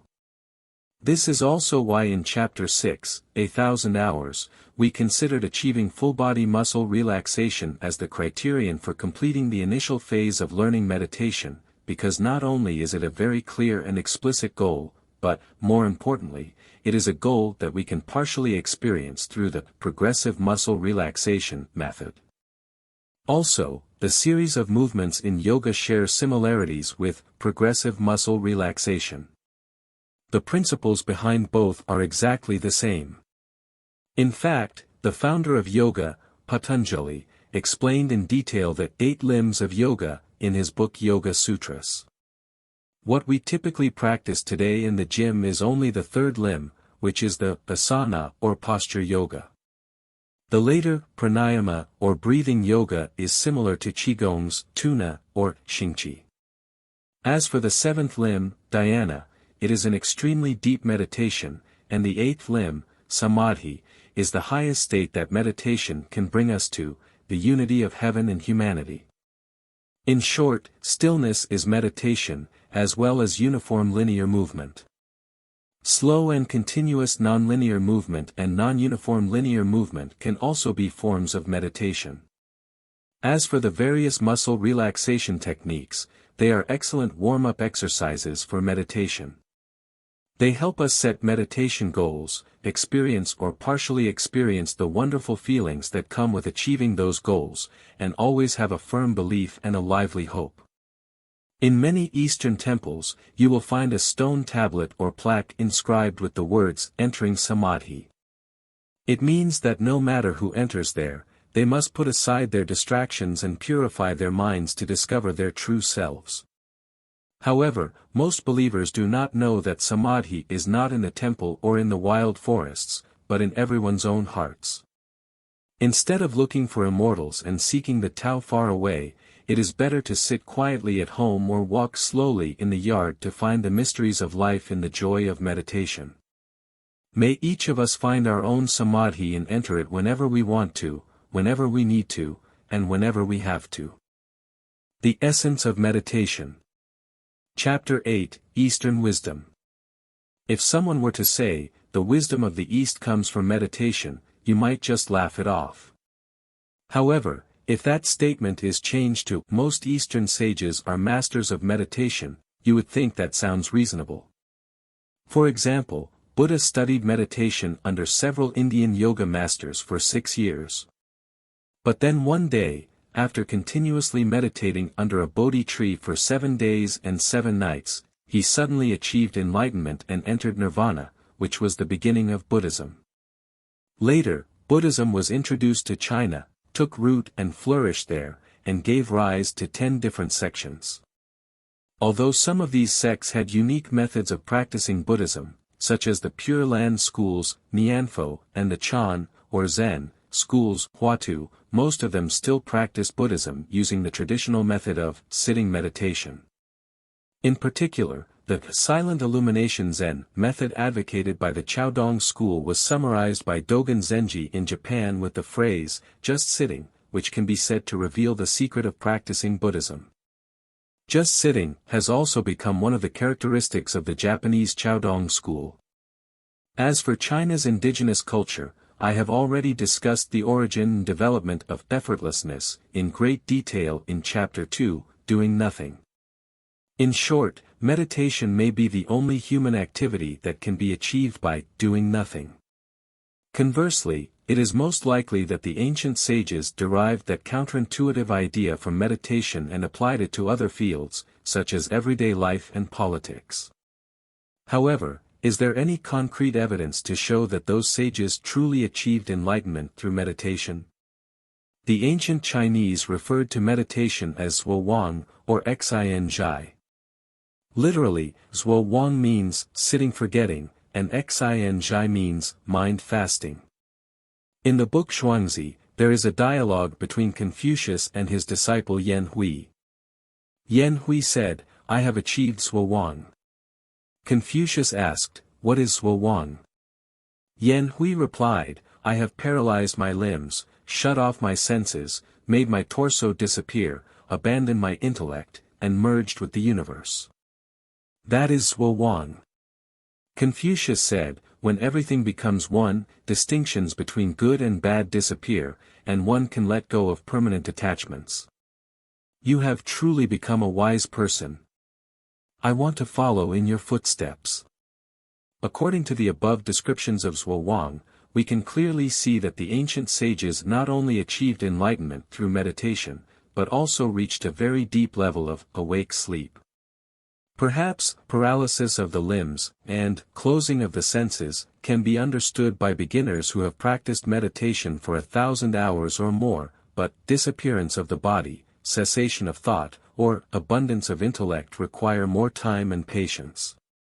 These phenomena only occur when the body enters a deeper sleep state, and the sensory nerves and motor nerves are completely shut down. When the body disappears, you lose the sense of space. When thought stops, you lose the sense of time. When both of them happen, you experience a wonderful feeling of transcending time and space, as if merging with the universe. As for what kind of philosophical reflections and religious perceptions can arise in that unity of heaven and humanity, for example, Taoist effortlessness and purity, Buddhist impermanence and selflessness, Confucian benevolence and righteousness, etc., they vary from person to person and are beyond the scope of this book. However, as Confucius said, when everything becomes one, distinctions between good and bad disappear. Thus, I believe that most of those philosophical and religious reflections and perceptions do not fundamentally contradict each other. Even when some of them appear to be in conflict, there is nothing right or wrong, deep or shallow, about them. In modern times, with the spread of Western culture to the East, Western thought and Eastern wisdom collided between two Easterners. One was Hu Shi, an important figure in modern Chinese intellectual and academic history. Hu's academic interests were extremely wide-ranging, including the Zen culture of Buddhism. His contributions to the study of Zen Buddhism focused on two aspects: a rigorous examination of Zen Buddhism's history, and the sorting and summarizing of Zen Buddhist thought. The other important figure was D.T. Suzuki, a Japanese cultural communicator who brought Zen to the West. Due to his promotion of Zen studies, the Western world began to take an interest in Buddhism, which also stimulated a renewed interest in Buddhism among Easterners. Suzuki's greatest contribution to Zen studies was editing and translating Zen Buddhist works and, in his own works, linking Zen to science and mysticism, thus arousing a widespread interest in Zen studies in the Western world, where he is known as the Zen master of the world. In the 20th century, both Hu and Suzuki were renowned masters in Zen literature and philosophy, and corresponded with each other. However, in later years, they had a dispute. The reason was that, based on his research, Hu discovered a lot of falsification in the history of Zen. 90% or even 95% of Zen, he said, is nonsense, forgery, fraud, embellishment, and pretension. These words may be harsh, but they are my honest opinion. In response to Hu's criticism, Suzuki argued that Hu was merely an historian and could only understand Zen from an historical background, knowing nothing about Zen itself. Suzuki emphasized that an historian of Zen must first have an inner appreciation of Zen's spirit before making an objective analysis of Zen's history. Although Hu knows a lot about history, he said, he knows nothing about the actors behind history, so his study of Zen history is just a pile of fragments after history is dismantled. In this long-standing debate, who believed that it was all about the difference between religious faith and scientific methods. In a letter to a friend in his later years, he explained, most Japanese scholars are followers who use modern scientific methods to study, of course, with limitations and incompleteness. For example, my old friend D.T. Suzuki can criticize Pure Land Buddhism, but he cannot accept my view on the fake history of Zen. On the other hand, Suzuki always believed that who had never participated in Zen, so he didn't understand it, because the life of Zen begins with enlightenment. Suzuki also believed that, in the history of Zen, there must be some necessity of weaving imagination and fact together. In addition, enlightenment can be explained as a kind of intuitive insight into the nature of things, which is completely opposite to analysis or logical understanding. Suzuki also believed that Zen is an actual, personal experience, not knowledge that can be obtained through analytical or comparative methods. From this debate, it can be seen that rather than a clash between Hu and Suzuki, there was a clash between Western and Eastern thought. Hu, representing Western thought, followed reason and logic, analysis and comparison. His principle can be simply summarized in 4 words: show me the evidence. On the other hand, Suzuki defended Eastern wisdom, which follows intuition and experience, imagination and inspiration. To him, Zen was a kind of wisdom and a way to liberate the intellect. Leaving some things unsaid has great significance in obtaining Eastern wisdom. Suzuki criticized Hu for not understanding Zen, which essentially means that Hu had no experience with meditation. On the other hand, Hu criticized Japanese scholars as mere followers, which essentially means that although they had insights from their experience of meditation, they did not truly understand the biological nature of those experiences. Therefore, they overestimated the mystery and sacredness of those experiences and were unable or unwilling to separate imaginary elements from facts. Conversely, if Hu had had some experience with meditation, his views on Zen and Zen history might be significantly different. On the other hand, if Suzuki had had a better understanding of the biological essence of meditation, he could have faced the falsification of Zen history more calmly and directly. Hegel once said, "The history of philosophy is philosophy itself," and perhaps we can say, the way of attaining Eastern wisdom is wisdom itself. That is because the way to attain Eastern wisdom is to meditate, and without the experience of meditation, it is difficult to truly understand Eastern thought and wisdom, at least, to understand their origins and context. That is also why Hegel said, Eastern thought must be excluded from the history of philosophy, because he did not know the origins or comprehend the context of Eastern wisdom. In fact, that origin is not obscure or mystical, because it is Wo Wang, it is Xin Zhai, it is awake sleep, it is just sitting. The Essence of Meditation. Chapter 9, The Ultimate Method. In the preface, I stated that, the main purpose of this book is to discuss the essence of meditation, not to teach specific methods or techniques for practicing it. However, there are still readers who continuously ask if I can recommend some good meditation methods. It seems that some people feel that this book is incomplete without such content. I didn't originally plan to provide such content, because there are countless meditation methods, which can fill many books all by themselves. Also, there are already numerous books and articles available on meditation methods, so unless I invented totally new methods, I would only end up repeating the descriptions of other writers. Unfortunately, so far, I have not invented any new methods. In fact, even if I could invent some new method, it seems unnecessary because by carefully observing the methods that have already been invented, you can easily find their common goal, which is to enable your body to remain still. In other words, maintaining stillness is the first and only element of meditation, and all methods revolve around that element. Among those various meditation methods, observing the breath may be the simplest and easiest to learn. However, even with such a simple method, there are many different variations.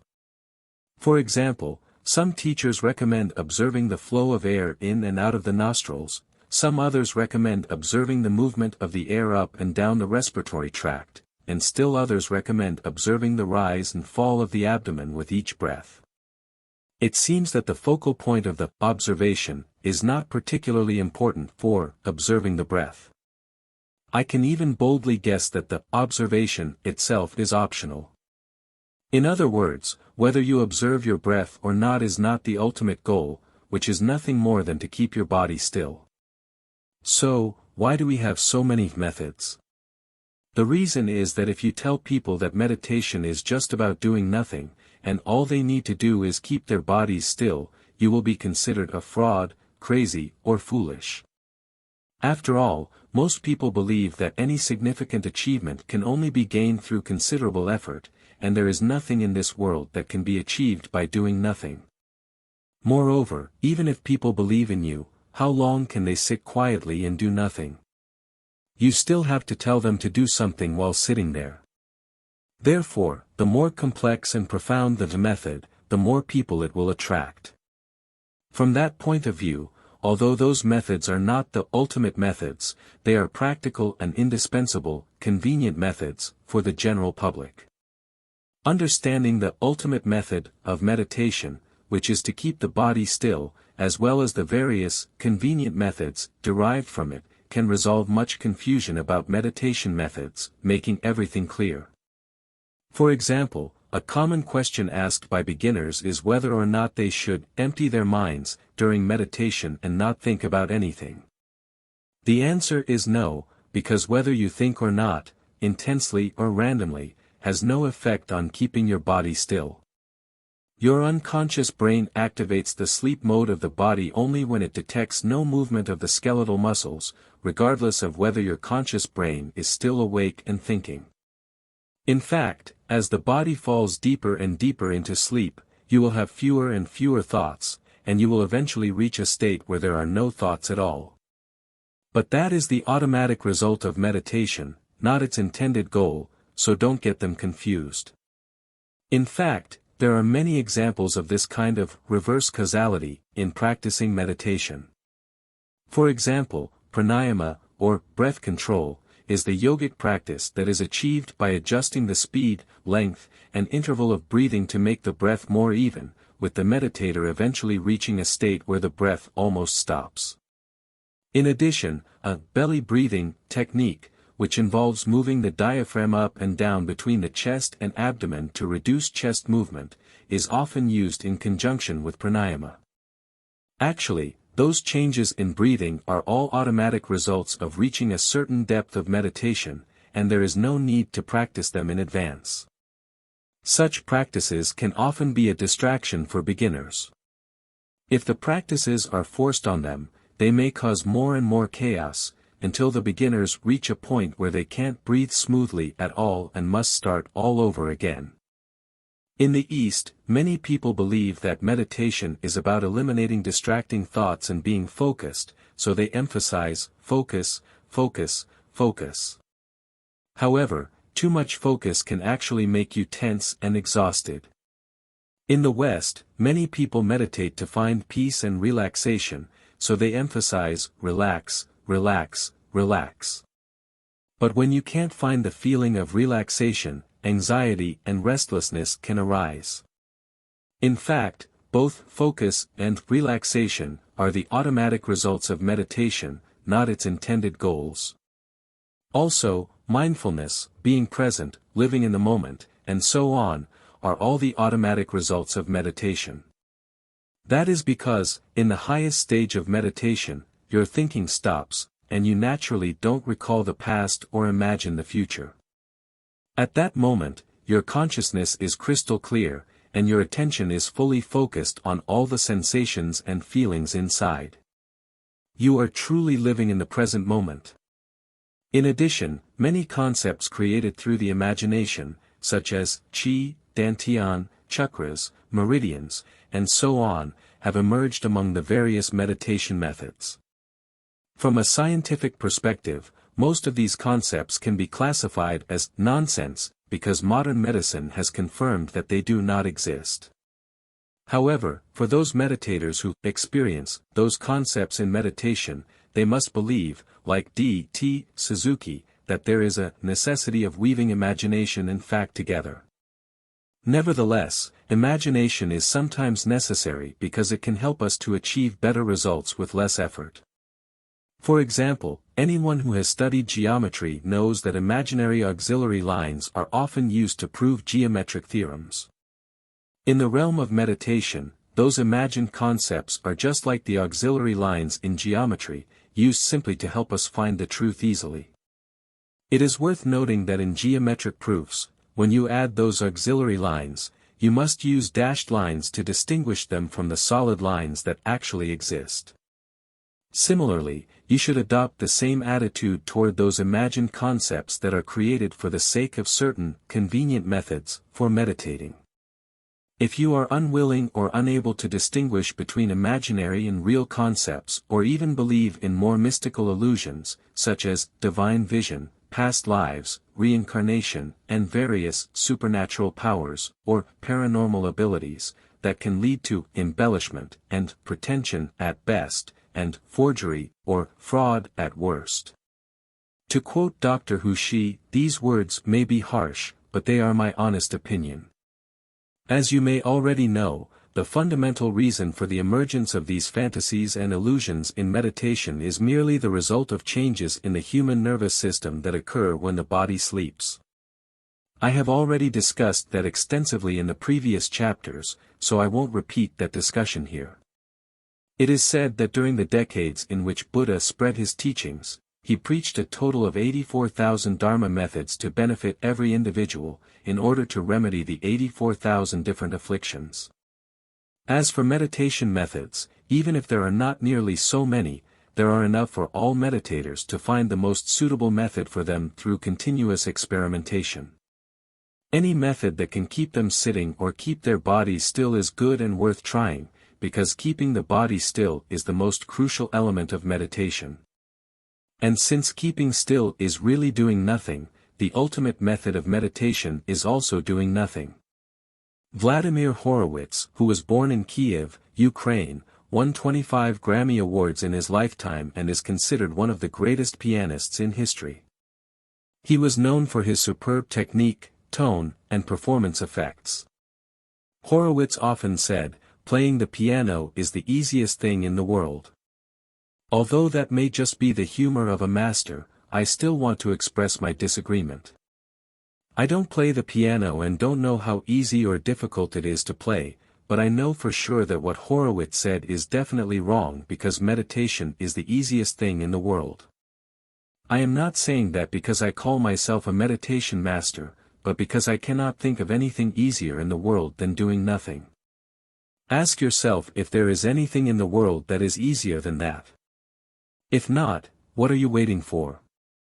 Start your meditation practice now. The Essence of Meditation. Chapter 10, Techniques and Tips.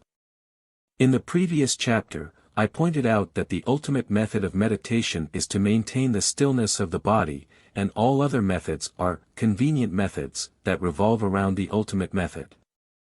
Among various convenient methods, each one has its own set of rules and techniques, which are condensed from the wisdom and efforts of our predecessors. However, the techniques we are going to discuss here are not some special techniques of a particular convenient method, but general techniques that apply to the ultimate method. In other words, what we are going to discuss is how to better maintain stillness, or how to maintain stillness for a longer period of time. In physics, the stability of an object is related to its center of gravity and the area of its base. When the base area is constant, the lower the center of gravity, the more stable it is. When the center of gravity is constant, the larger the base area, the more stable it is. When we sit in meditation, the height of the center of gravity has been determined, so the area of the base becomes the determining factor of body stability. Taking the cross-legged sitting posture as an example, the most common postures are easy pose, half lotus, and full lotus. Full lotus sitting refers to the sitting posture where both feet are placed on the thighs of the opposite side, legs crossed, and soles facing upward.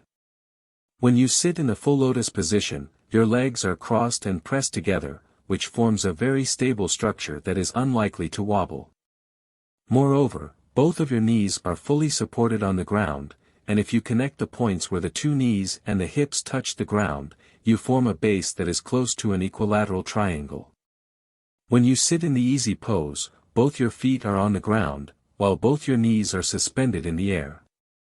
If you connect the points where your feet touch the ground and where your hips touch the ground, you form an isosceles triangle as the base. When most people sit in the easy pose, their feet generally fall within the equilateral triangle of the full lotus position.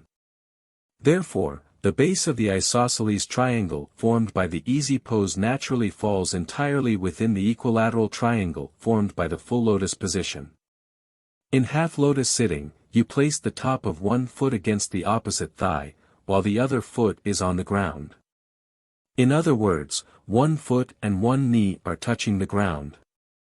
If you connect the point where that foot touches the ground with the point where the knee touches the ground and the point where the hips touch the ground, you form an ordinary triangle between the equilateral triangle formed by the full lotus position and the isosceles triangle formed by the easy pose position.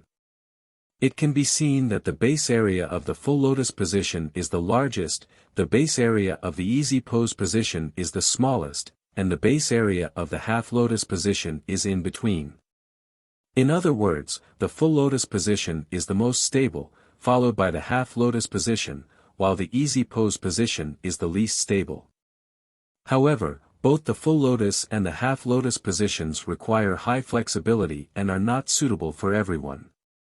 For individuals who can only sit in the easy pose position, not only is the base area the smallest, but also their legs are often entirely suspended in the air, which is extremely unstable. However, a remedial solution is to insert two small sponges between the feet and the legs to significantly improve the stability of the legs as well as the body. The postures of the lower and upper body are equally important. For example, chest in and back straight is a very useful technique that not only increases the stability of the upper body, but also helps to alleviate shoulder and back pain that may arise during meditation. Back straight means to stretch and expand the muscles of the back, lengthening the spine from top to bottom, which is relatively easy to understand. However, chest in is not so easy to understand. Clearly, it is neither chest out nor hunchback, but a posture in which both shoulders are slightly pulled forward and inward, somewhat like what is commonly known as shoulder shrugging, only with the shoulders pulled forward instead of upward. You may find the chest in posture strange. In fact, chest in and back straight, like breath control, and belly breathing mentioned in Chapter 9, are all automatic results of reaching a certain depth of meditation. However, since chest in and back straight can occur unconsciously once one has practiced meditation for a while, it can be seen as another example of reverse causality. Nevertheless, sometimes reverse causality can be beneficial if it is used properly. For example, even if you have not yet experienced that spontaneous phenomenon in meditation, consciously practicing chest in and back straight during meditation can be a quick and effective remedy for preventing or reducing shoulder and back pain. So, how can chest in and back straight address shoulder and back pain problems?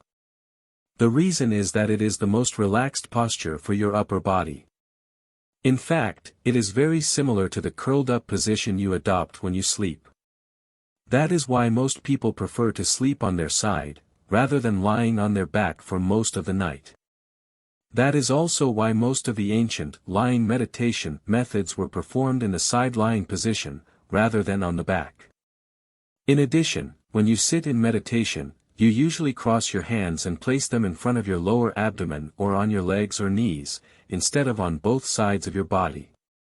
You do that in order to allow both shoulders to naturally move slightly forward and inward, forming the posture of chest in and back straight. For the same reason, when you do standing meditation, known as Zhanzhuang in Chinese, you often hold your hands in a ball-holding posture in front of your chest. In summary, chest in and back straight is not only a technique for sitting meditation, but also for standing meditation, Tai Chi, and many other martial arts. And the purpose of chest in and back straight is to allow your body, especially your upper body, to be in the most natural, relaxed, and energy-efficient position. As mentioned in Chapter 6, 1,000 hours, meditating in short and frequent sessions is a practical approach for beginners.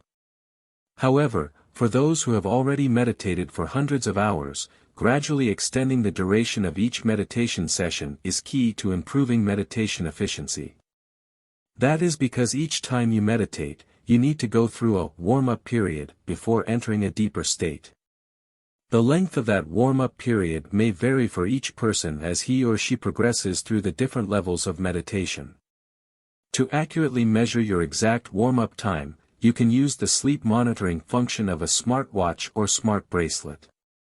For example, your smartwatch may show that it always takes 20 minutes for you to transition from light sleep to deep sleep during each meditation session. That means that if you meditate for half an hour each time, you will only get 10 minutes of deep sleep, and if you meditate twice a day for half an hour each time, you will accumulate 20 minutes of deep sleep, but if you meditate for an hour each time, even if you only meditate once a day, you can get 40 minutes of deep sleep.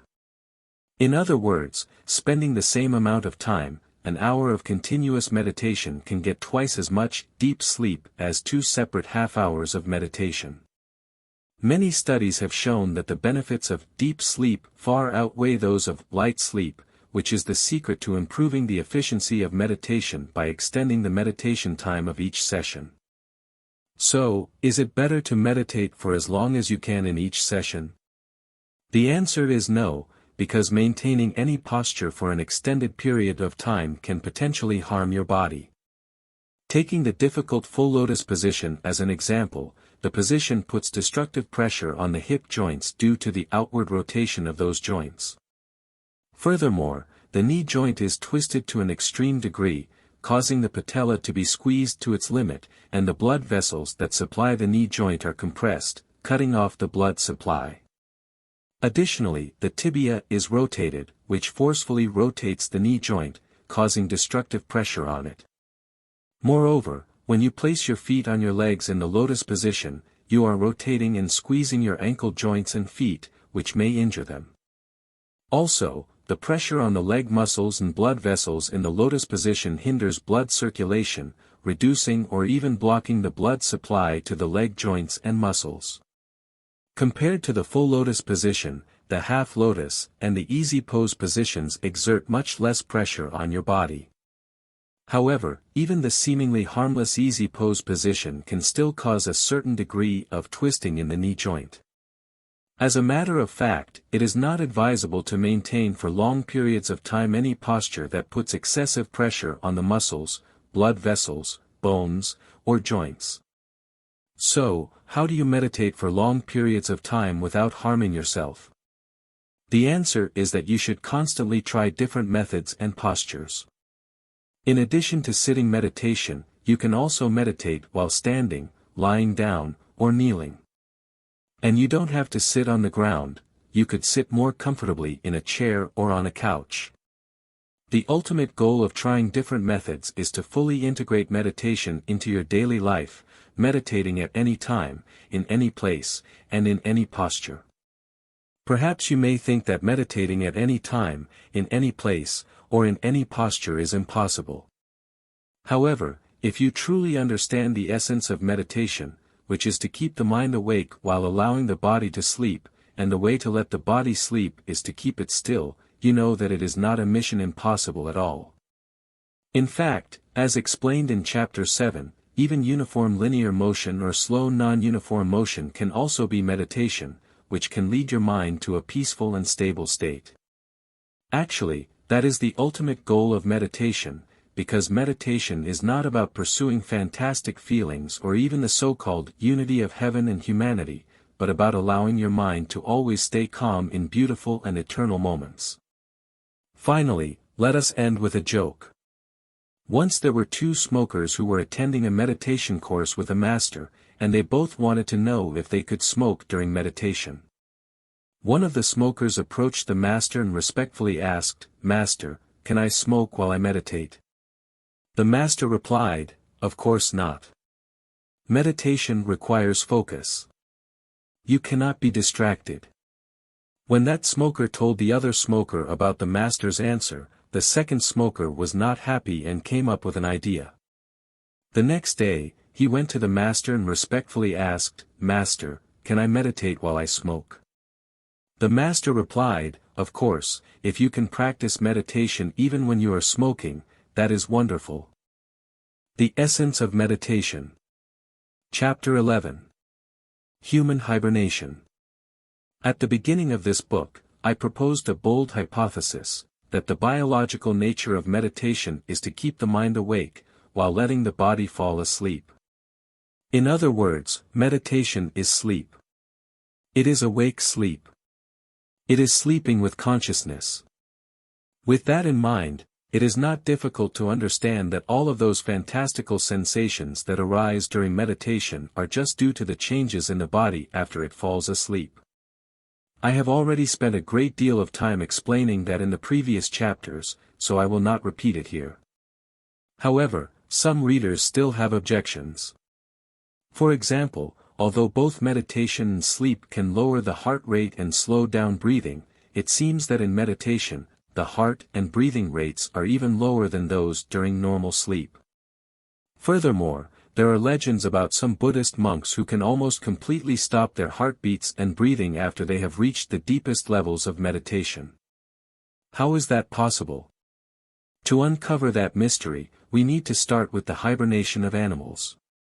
In the minds of most people, hibernation is seen as a way for certain animals to escape the harsh cold and food scarcity of winter, when they sleep for extended periods in their burrows. However, apart from the obvious difference in duration, months versus hours, hibernation and sleep also have fundamental internal distinctions. For example, hibernating hedgehogs are known for sleeping deeply, to the point where some species appear almost lifeless, and they won't wake up even if people handle them. Among carnivorous animals, only bears hibernate, but their sleep is not very deep. Compared to other animals, bears experience only a slight decrease in body temperature and breathing rate during hibernation, and they can wake up at any time. Nevertheless, bear hibernation is still quite different from regular sleep. For instance, the heart rate of black bears typically ranges from 40 to 50 beats per minute, (BPM), while awake, but drops to around 8 BPM during hibernation, allowing them to go without eating or drinking for over 100 days. Thus, the true significance of hibernation for animals is to minimize both their internal and external life activities, reducing their energy consumption to the minimum necessary for them to survive during harsh environmental conditions. How slow can the clock of life go during animal hibernation? The answer is truly remarkable. For example, North American box turtles have a heart that beats only once every 5 to 10 minutes during hibernation. Even more astonishingly, they hardly breathe at all, relying on their skin to absorb the minimal necessary amounts of oxygen. Besides breathing, the vital signs of hibernating animals, such as body temperature and heart rate, drop to extremely low levels.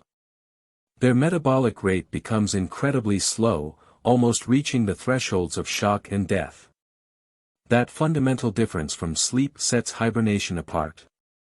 Today, hibernation is a hot research topic at the forefront of science because it not only is a survival strategy for coping with harsh conditions, but it also has implications for lifespan. Generally, the lifespan of mammals is positively correlated with their body size. Smaller animals have faster metabolisms and shorter lifespans, while larger animals have slower metabolisms and longer lifespans. For example, elephants can live up to 80 years, while rabbits are considered long-lived if they reach 7 or 8 years. However, bats defy this pattern. Comparing hibernating horseshoe bats with non-hibernating mice of similar body size, the former can live over 30 years, while the latter only live for 3 or 4 years. Even within the same species, those individuals that live in cold regions hibernate and have much longer lifespans than their non-hibernating counterparts in warmer areas. Although it is clear that hibernation is related to lifespan, bats and bears are quite different from humans. However, there was a groundbreaking discovery in 2004 that stunned the scientific community: a type of monkey that hibernates. That is the fat-tailed dwarf lemur, which lives on the island of Madagascar, where the temperature drops to its lowest point of the year between June and July, which coincides with the start of the dry season. From June to January, fat-tailed dwarf lemurs hibernate, sleeping for up to 7 months, usually waking up at the beginning of the following year. Throughout the dry season, they rely on the fat stored in their tails for sustenance, and by the end of hibernation, their body weight can be half of its original. Like humans, monkeys belong to the primate family, with high genetic similarity. If monkeys can hibernate, it suggests that humans might also be capable of it. Scientists are now diligently investigating the mysteries of hibernation. If we can fully understand the technology of hibernation and lower our metabolic rates to hibernation levels during regular sleep, our lifespan could potentially double or even triple with relative ease. In fact, it is quite possible that human beings have hibernation genes that have existed for a very long time. While modern humans do not naturally hibernate, there have been instances when individuals have exhibited states similar to hibernation under certain unexpected circumstances. For example, in 1999, a 29-year-old female skier named Anna Bagenholm accidentally fell into icy water in Norway and was submerged for over an hour. When Anna was rescued, she showed no signs of a heartbeat or breathing, and her body temperature had dropped to 14 degrees Celsius, or 57 degrees Fahrenheit, a state considered medically dead. However, she was miraculously resurrected at the hospital. Another case even closer to hibernation occurred in October 2006 when a 35-year-old Japanese man named Mitsutaka Uchikoshi was found in the wilderness after being in a coma for 24 days on the cold ground, with his body temperature dropping to 22 degrees Celsius, or 72 degrees Fahrenheit, and both his pulse and breathing having ceased.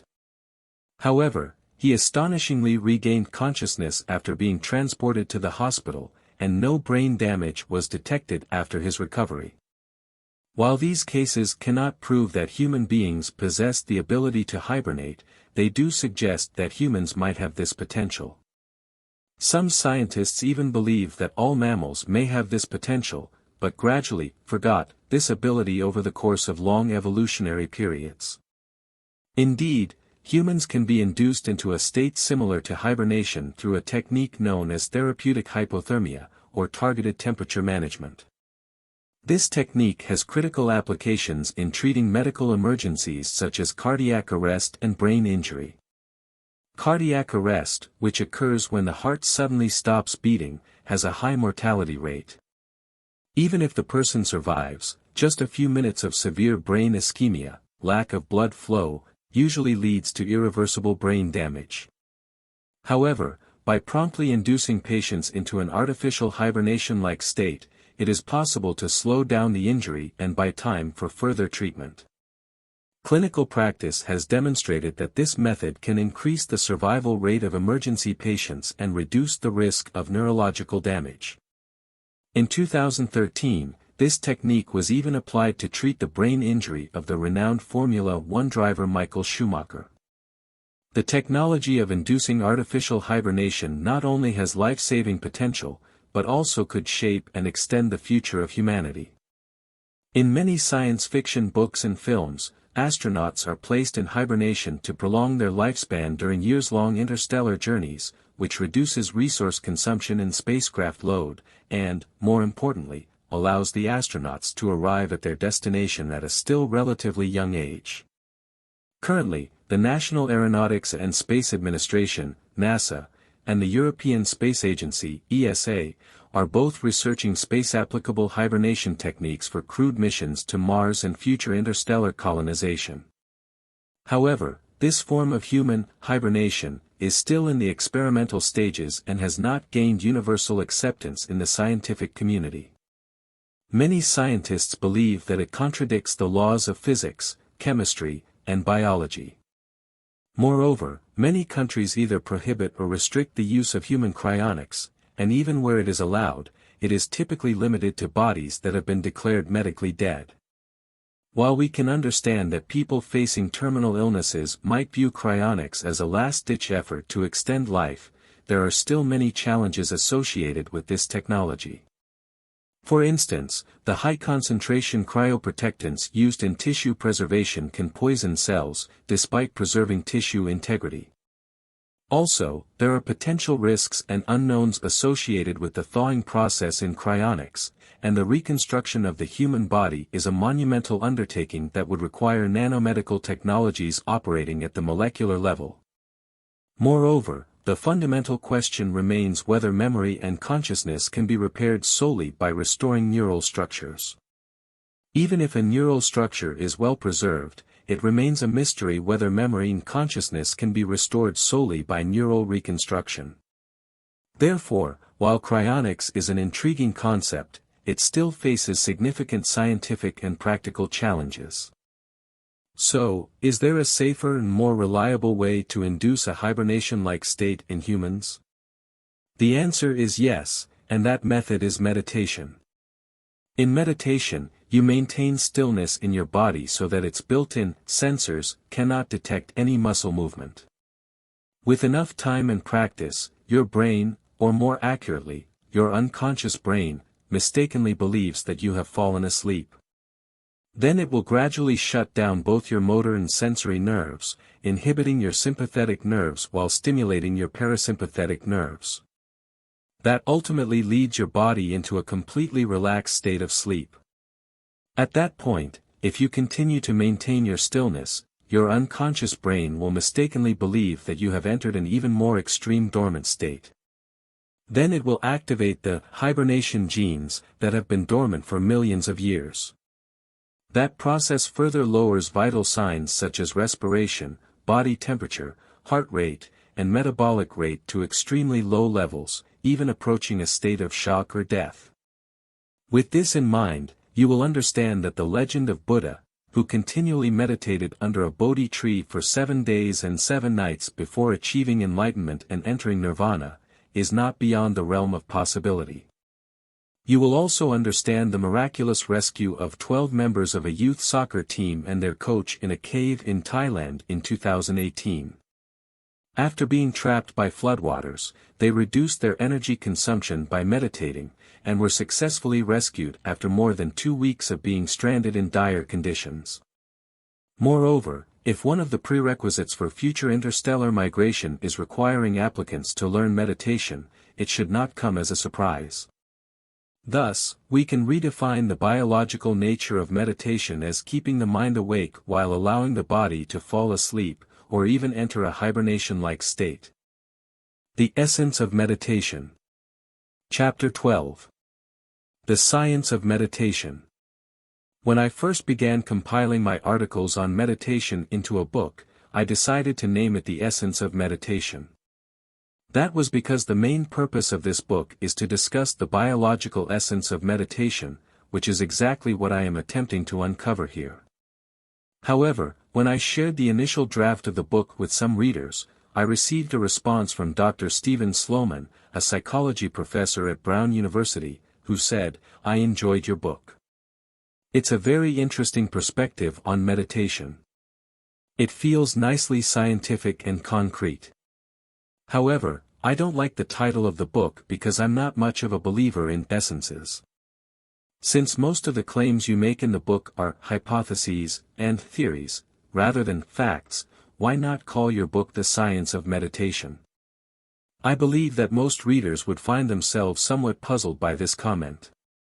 If I acknowledge that most claims in the book are hypotheses and theories, rather than facts, then the original title, The Essence of Meditation, does indeed seem somewhat inappropriate.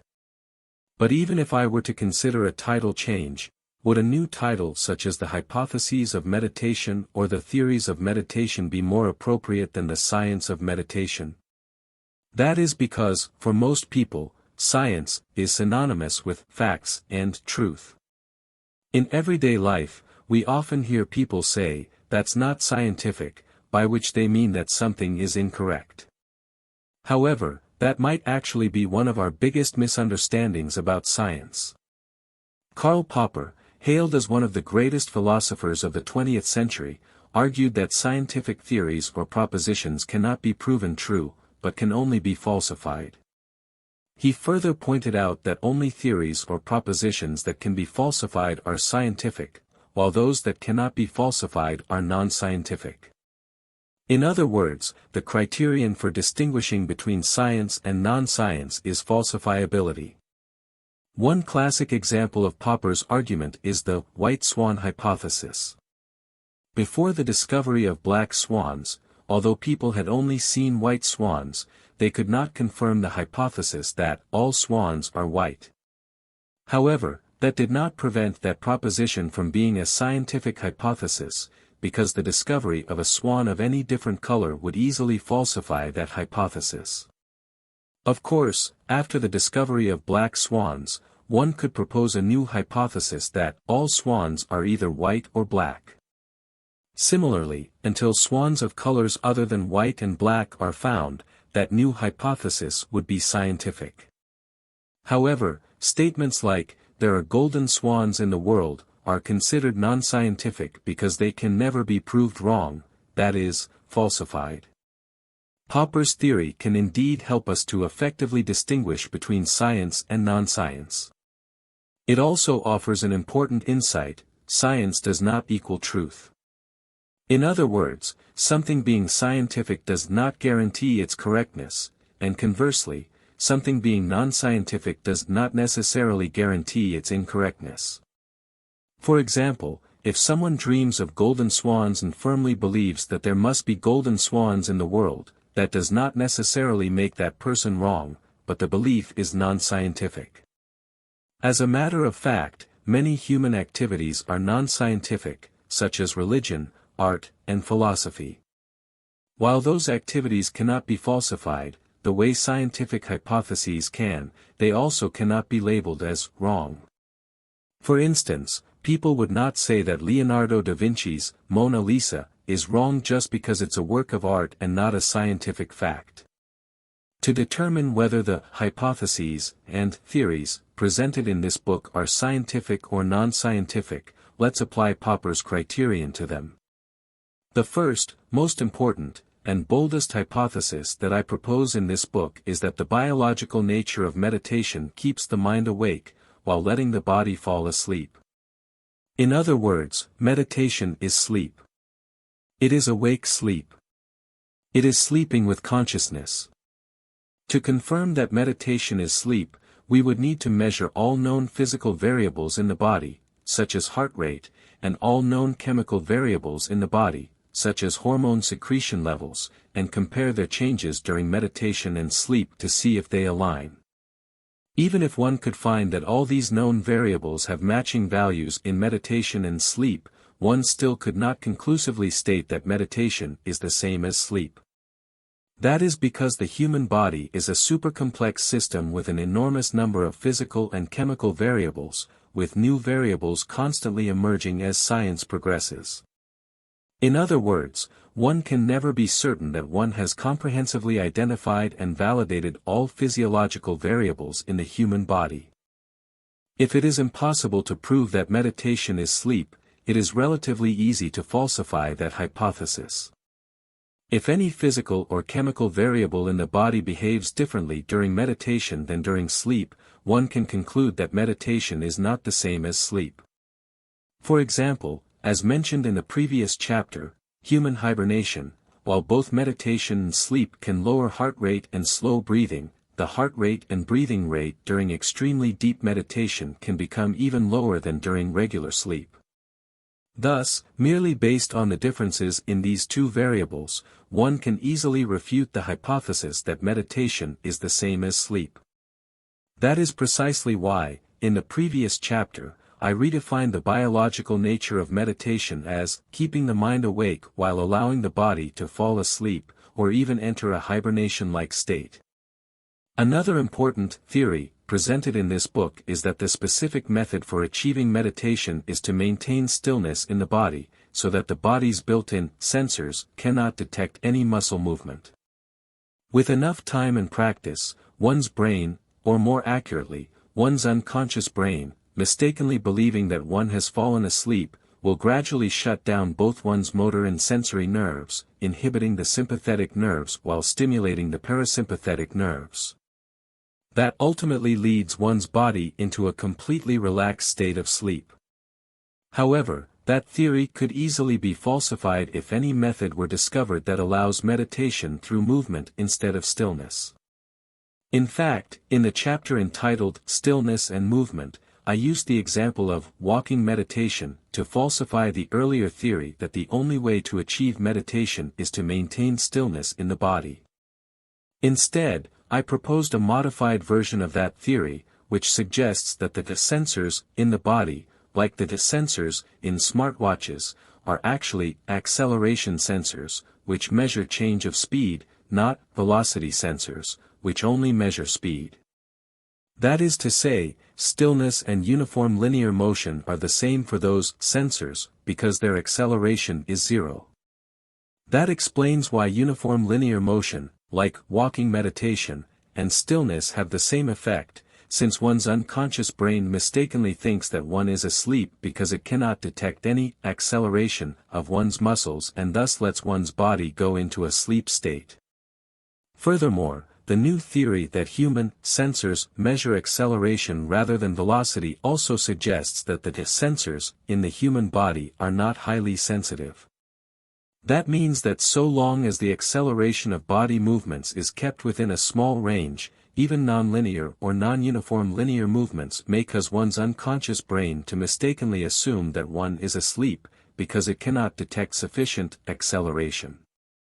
From that new theory, we can draw the conclusion that practices like Tai Chi or Qigong, so long as they are practiced slowly, can achieve the effect of meditation. Or, to make the point more bluntly, Tai Chi and Qigong are essentially forms of meditation. Additionally, in the chapter, The Ultimate Method, I pointed out that we can enter meditation solely by keeping the body still, and that the various elaborate meditation methods, such as observing the breath, thoughts, sensations, etc., are not necessary. The only purpose of those methods is to help us maintain bodily stillness. So, how can the theory that we can enter meditation solely by keeping the body still be falsified? That's quite simple. We could conduct a survey of the guards stationed at palaces or military posts who have cumulatively stood guard for over 1,000 hours, to see how many of them have spontaneously entered a state of complete bodily relaxation, which is characteristic of meditation. In theory, if even one guard fails to enter that state spontaneously, the theory would be falsified. However, since the requirement of 1,000 hours to enter meditation is itself hypothetical, we could tolerate a small percentage of guards who do not enter the meditative state. As we can see from the discussion above, all the hypotheses and theories presented in this book remain unverified, and can never be verified. However, each one of them can easily be falsified. In other words, I cannot guarantee the correctness of every hypothesis and theory in this book, but I can guarantee that each one is scientific. Therefore, I have decided to accept the suggestion made by Professor Sloman to change the title of this book to The Science of Meditation. The Science of Meditation. Chapter 13. Research on Meditation. After sharing the initial draft of this book with some of my readers, I received a long reply from Dr. Heather Redd, a professor of psychology at the University of Connecticut. In her reply, Dr. Redd provided a comprehensive summary of the latest research findings that she had gathered related to the connection between meditation and sleep. However, Dr. Red noted that there are presently very few clinical trials about that subject, which is precisely why researchers in biology and psychology should investigate it. But before we delve deeper into this topic, let me first familiarize the reader with one of the most commonly used concepts and tools in neuroscientific experiments, the electroencephalogram, or EEG for short. An EEG is an electrophysiological monitoring method used to record brainwave activities, which are the electrical signals generated by the brain's approximately 100 billion neurons. To detect brainwaves, electrodes are placed on a person's scalp to pick up the brainwave signals, and a computer collects and processes the EEG data. Research has shown that the majority of rhythmic brainwave frequencies fall within a range of 1 to 30 cycles per second, or 1 to 30 Hz. Within that frequency range, brainwaves can be roughly divided into four essential kinds, from the slowest to the fastest: delta, less than 4 Hz, theta, 4 to 8 Hz, alpha, 8 to 12 Hz, and beta, 12 to 30 Hz. Brainwave frequencies change during sleep, following a specific pattern that divides sleep into several stages: N1, N2, N3, and REM, which stands for rapid eye movement. During REM sleep, one's eyes move around rapidly in a range of directions, but do not send any visual information to the brain. That doesn't happen during non-REM sleep, which includes stages N1 to N3. The N1 stage, which is the onset of sleep, is characterized by alpha brainwaves. The N2 stage, or light sleep, is dominated by theta brainwaves. The N3 stage, or deep sleep, is dominated by slow delta brainwaves. And REM is dominated by beta and even higher frequency brainwaves. The brain activity measured with EEG typically follows a cyclic pattern, with the first cycle transitioning from wake to sleep and including sleep states: wake, N1, N2, N3, N2, REM.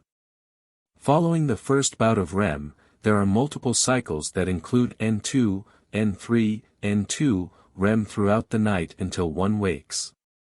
Each sequence of brain activity changes transitioning from N2, N3, N2, to REM is referred to as one sleep cycle. An average human sleep cycle lasts about 90 minutes, so a typical night consists of 4 to 5 sleep cycles.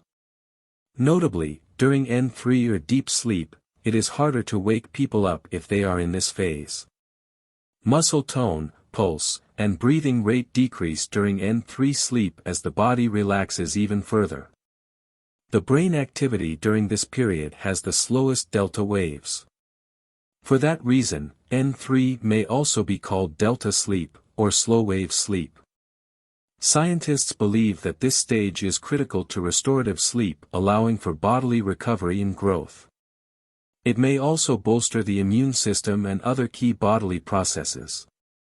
Although brain activity is reduced during this stage, there is evidence that deep sleep contributes to insightful thinking, creativity, and memory. Dentico et al. Discovered that immediately after 8 hours of intense meditation, long-term meditators exhibited significant reduction in delta brainwaves within the first 90-minute sleep cycle, compared to meditation-naive participants, i.e., individuals with little or no experience with meditation. That finding closely resembles the data presented by Dirk-Jan Dijk, which suggests that, after a daytime nap, there is a significant decrease in delta brainwaves during the following nighttime sleep, which the author calls a homeostatic phenomenon. Homeostasis is a self-regulating dynamic equilibrium process by which biological systems maintain stability while adapting to changing external conditions to support normal life processes. In other words, during daytime naps, individuals have already generated a considerable amount of delta brainwaves, so they don't need as much slow-wave sleep during the night. According to Dentico et al., meditation has a similar effect, meaning that, after meditation, individuals require less slow-wave sleep at night, which demonstrates that meditation and napping are very similar in terms of brainwave generation. Furthermore, after meditation, not only is there a reduced need for slow-wave sleep, but the overall sleep duration is also significantly decreased. Call et al. Presented detailed data which demonstrated that meditation acutely improves psychomotor vigilance and decreases the need for sleep.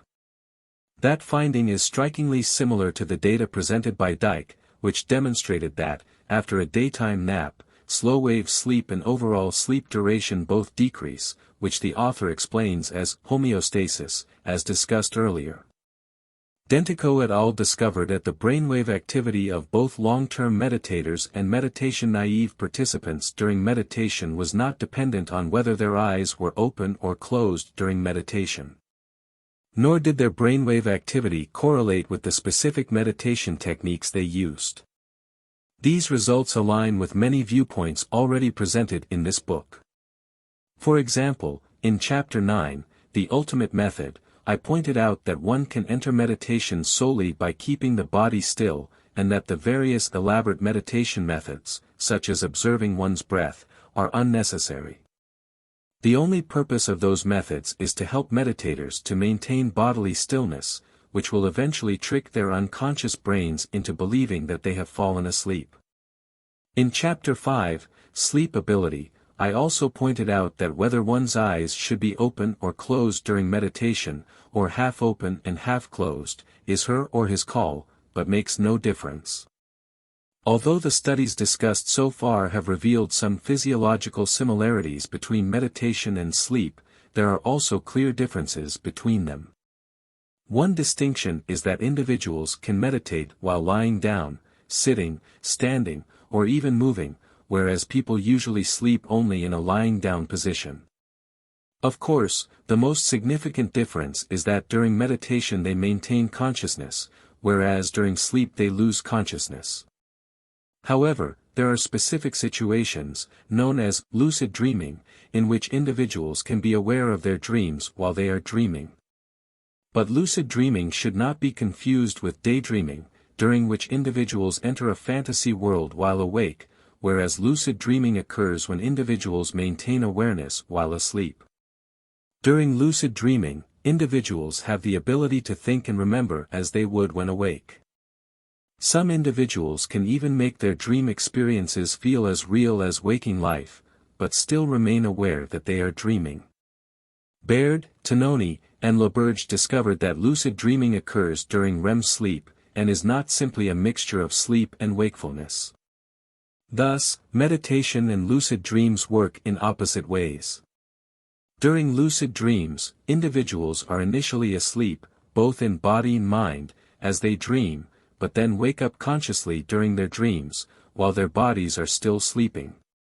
In meditation, on the other hand, individuals are always mentally awake, while letting their bodies sleep. In other words, lucid dreaming and meditating are almost identical in their final phase, with the mind awake and the body asleep. In fact, Nagendra, Maruthai, and Cuddy, who conducted an extensive study of research papers on meditation and its regulatory role on sleep, arrived at the following conclusion. It is evident from the literature cited that practice of meditation brings about global changes.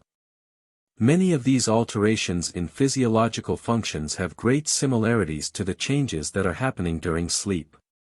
It has been proposed that sleep is an autoregulatory global phenomenon. It is also true that meditation influences sleep and its functions. It appears that various components of sleep-generating mechanisms can be altered with meditation. Meditation, with its global effects on body and brain functions, helps to establish a body and mind harmony. Thus, meditation practices as an autoregulatory integrated global phenomenon opens a wider scope for understanding the unique aspects of human sleep and consciousness. As you can see, this conclusion closely aligns with the concepts I have presented in this book. The only distinction lies in the additional step I have taken by asserting that meditation is sleep. Or more precisely, it is awake sleep. It is sleeping with consciousness. Modern studies that suggest a commonality between meditation and sleep continue to unravel the greatest mystery of human nature, the interplay between mind and body, as well as the boundary between illusion and reality. But the truth may not be as complicated as some people think, because meditation and sleep could be the same thing, or just two sides of the same coin, making their similarity one of the most intriguing scientific topics of the 21st century. The Science of Meditation. Chapter 14. The Art of Meditation. If you have made it this far in the book, you probably have a fairly clear understanding of meditation by now. However, before discussing the main topic of this chapter, which is the art of meditation, we need to address another question: what is art? Answering that seemingly simple question is more challenging than it may appear. You may be thinking that art is just something beautiful created by artists. Indeed, many beautiful creations fall into the category of art. However, upon careful reflection, you will realize that, in this world, many things that are not so beautiful, and may even be strange or ugly, are also called art. Furthermore, even for those works that are universally acknowledged as beautiful, every individual has a different notion of beauty. Thus, beauty is clearly subjective. But is there any objective measure to determine if something qualifies as art? The British philosopher Robin George Collingwood, in The Principles of Art, defined art as the expression of human emotions. Note that, according to this definition, emotions refer to sensibility, and thus do not encompass rational expression, such as is found in science, philosophy, and mathematics.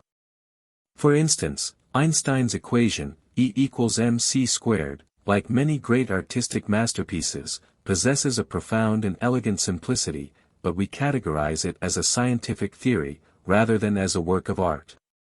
Understanding the essence of art helps to clarify several ambiguities. For instance, if a created object makes you feel elated and inspires you to perceive beauty, it can be considered a work of art. On the other hand, if a piece evokes anger, fear, or even pain within you, it may also qualify as a work of art. That is because the essence of art lies in the expression of human emotions, which can range from positive to negative. That also explains why artists are generally emotional individuals. Although not all emotional individuals become artists, they need the desire and ability to express emotions through artistic creation. Lacking what is called artistic sensibility not only diminishes the possibility of one becoming an artist, but also restricts one's capacity to fully appreciate art. From that perspective, if we wish to become artists, or even just desire to better appreciate artistic works, we must strive to enhance our artistic sensibility, making our emotions more varied and sensitive. So, is there a specific way to enrich and refine our emotions? Absolutely, and there is more than one way to achieve that.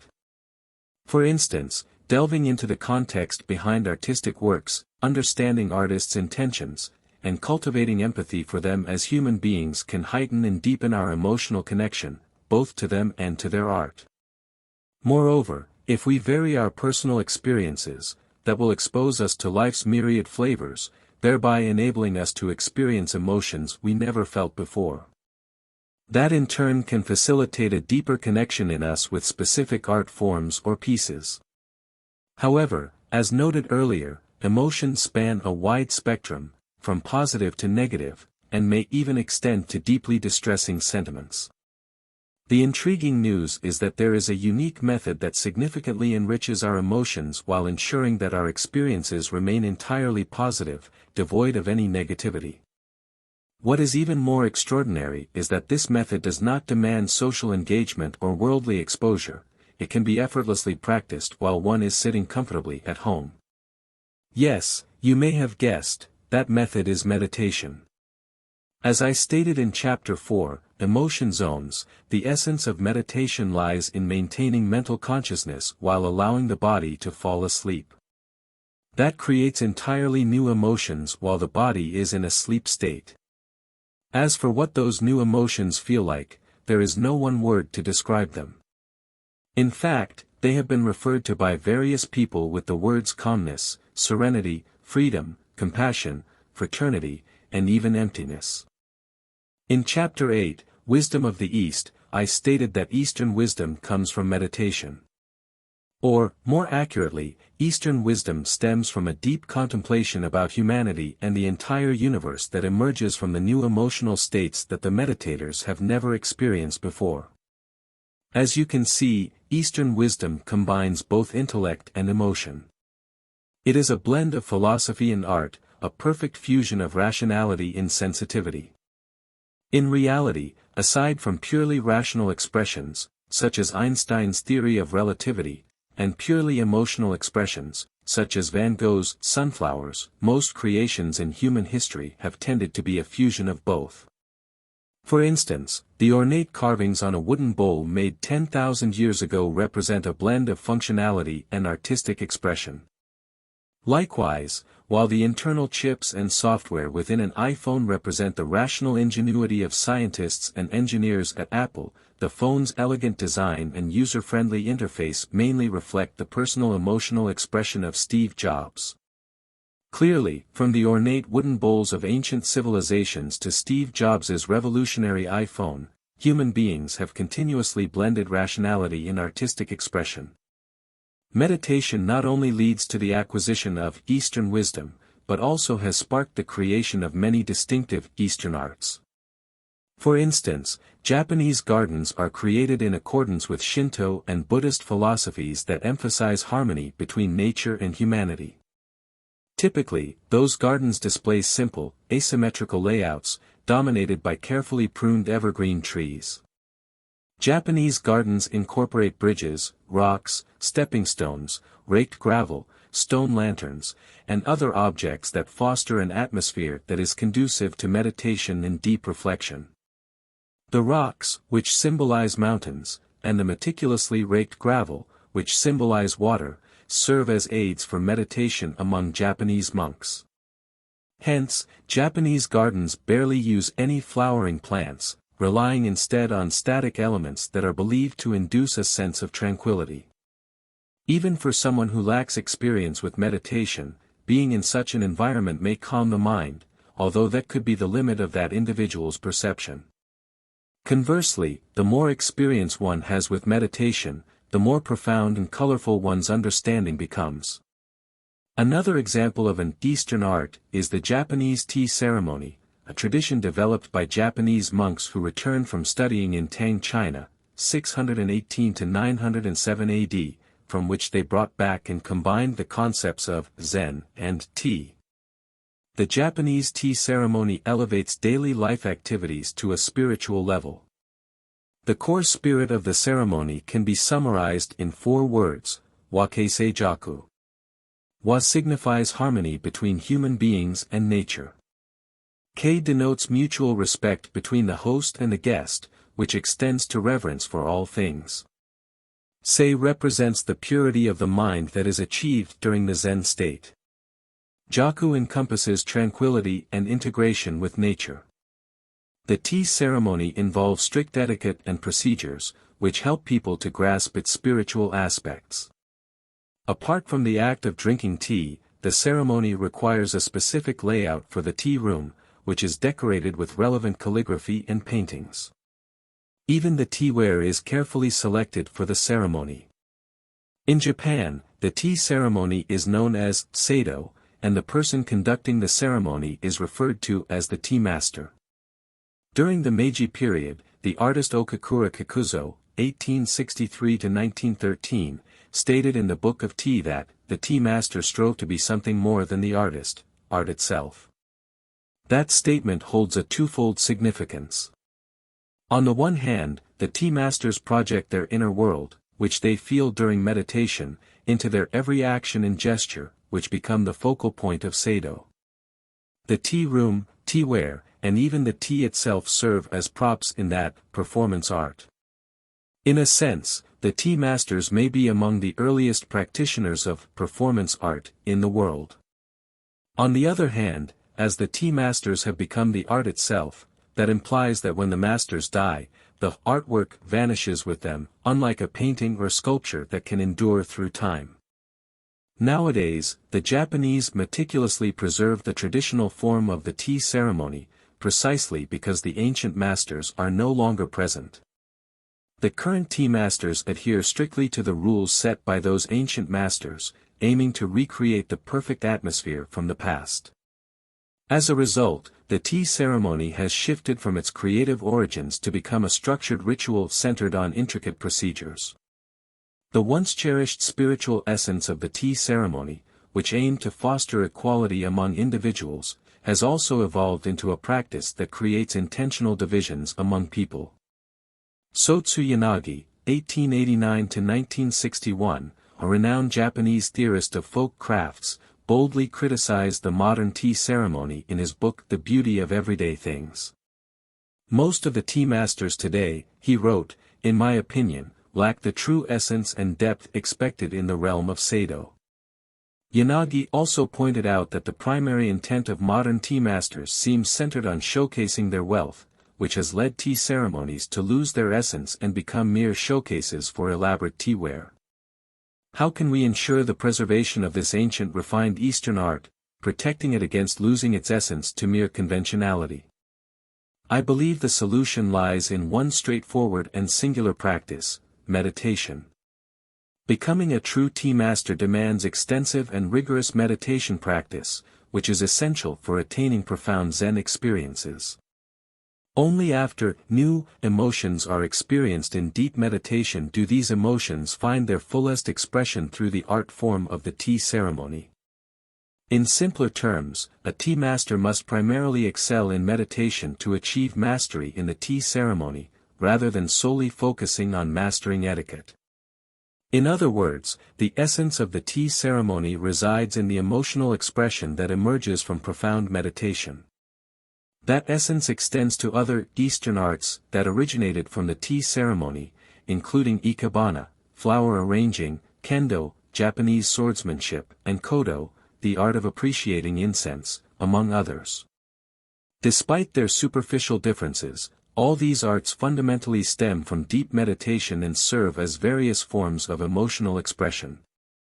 In essence, they are all meditative arts.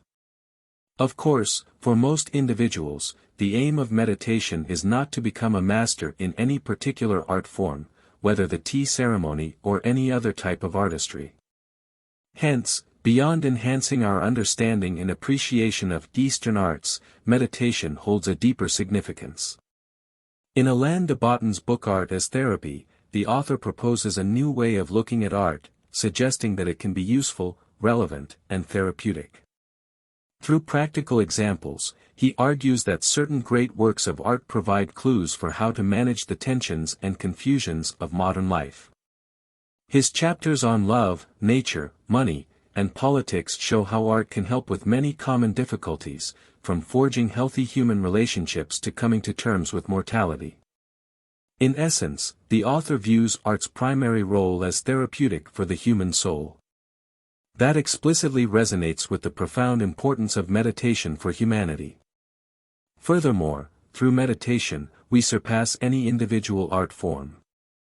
In the serenity of meditation, we face our inner selves, converse with our souls, and delve into introspection, ultimately releasing the inevitable pains and traumas of life. Letting go of past emotions does not imply forgetting joy and love, and thus becoming heartless. Instead, letting go of past emotions assists in gradually releasing each sorrow, joy, pain, and pleasure, one by one, which leads to discovering inner peace. As a matter of fact, in your journey of letting go and finding peace, meditation will not only soothe your pains and traumas, but also enhance your appreciation for everything you have ever experienced and presently hold dear. Now that you have seen this, why wait any longer? Begin your meditation practice now.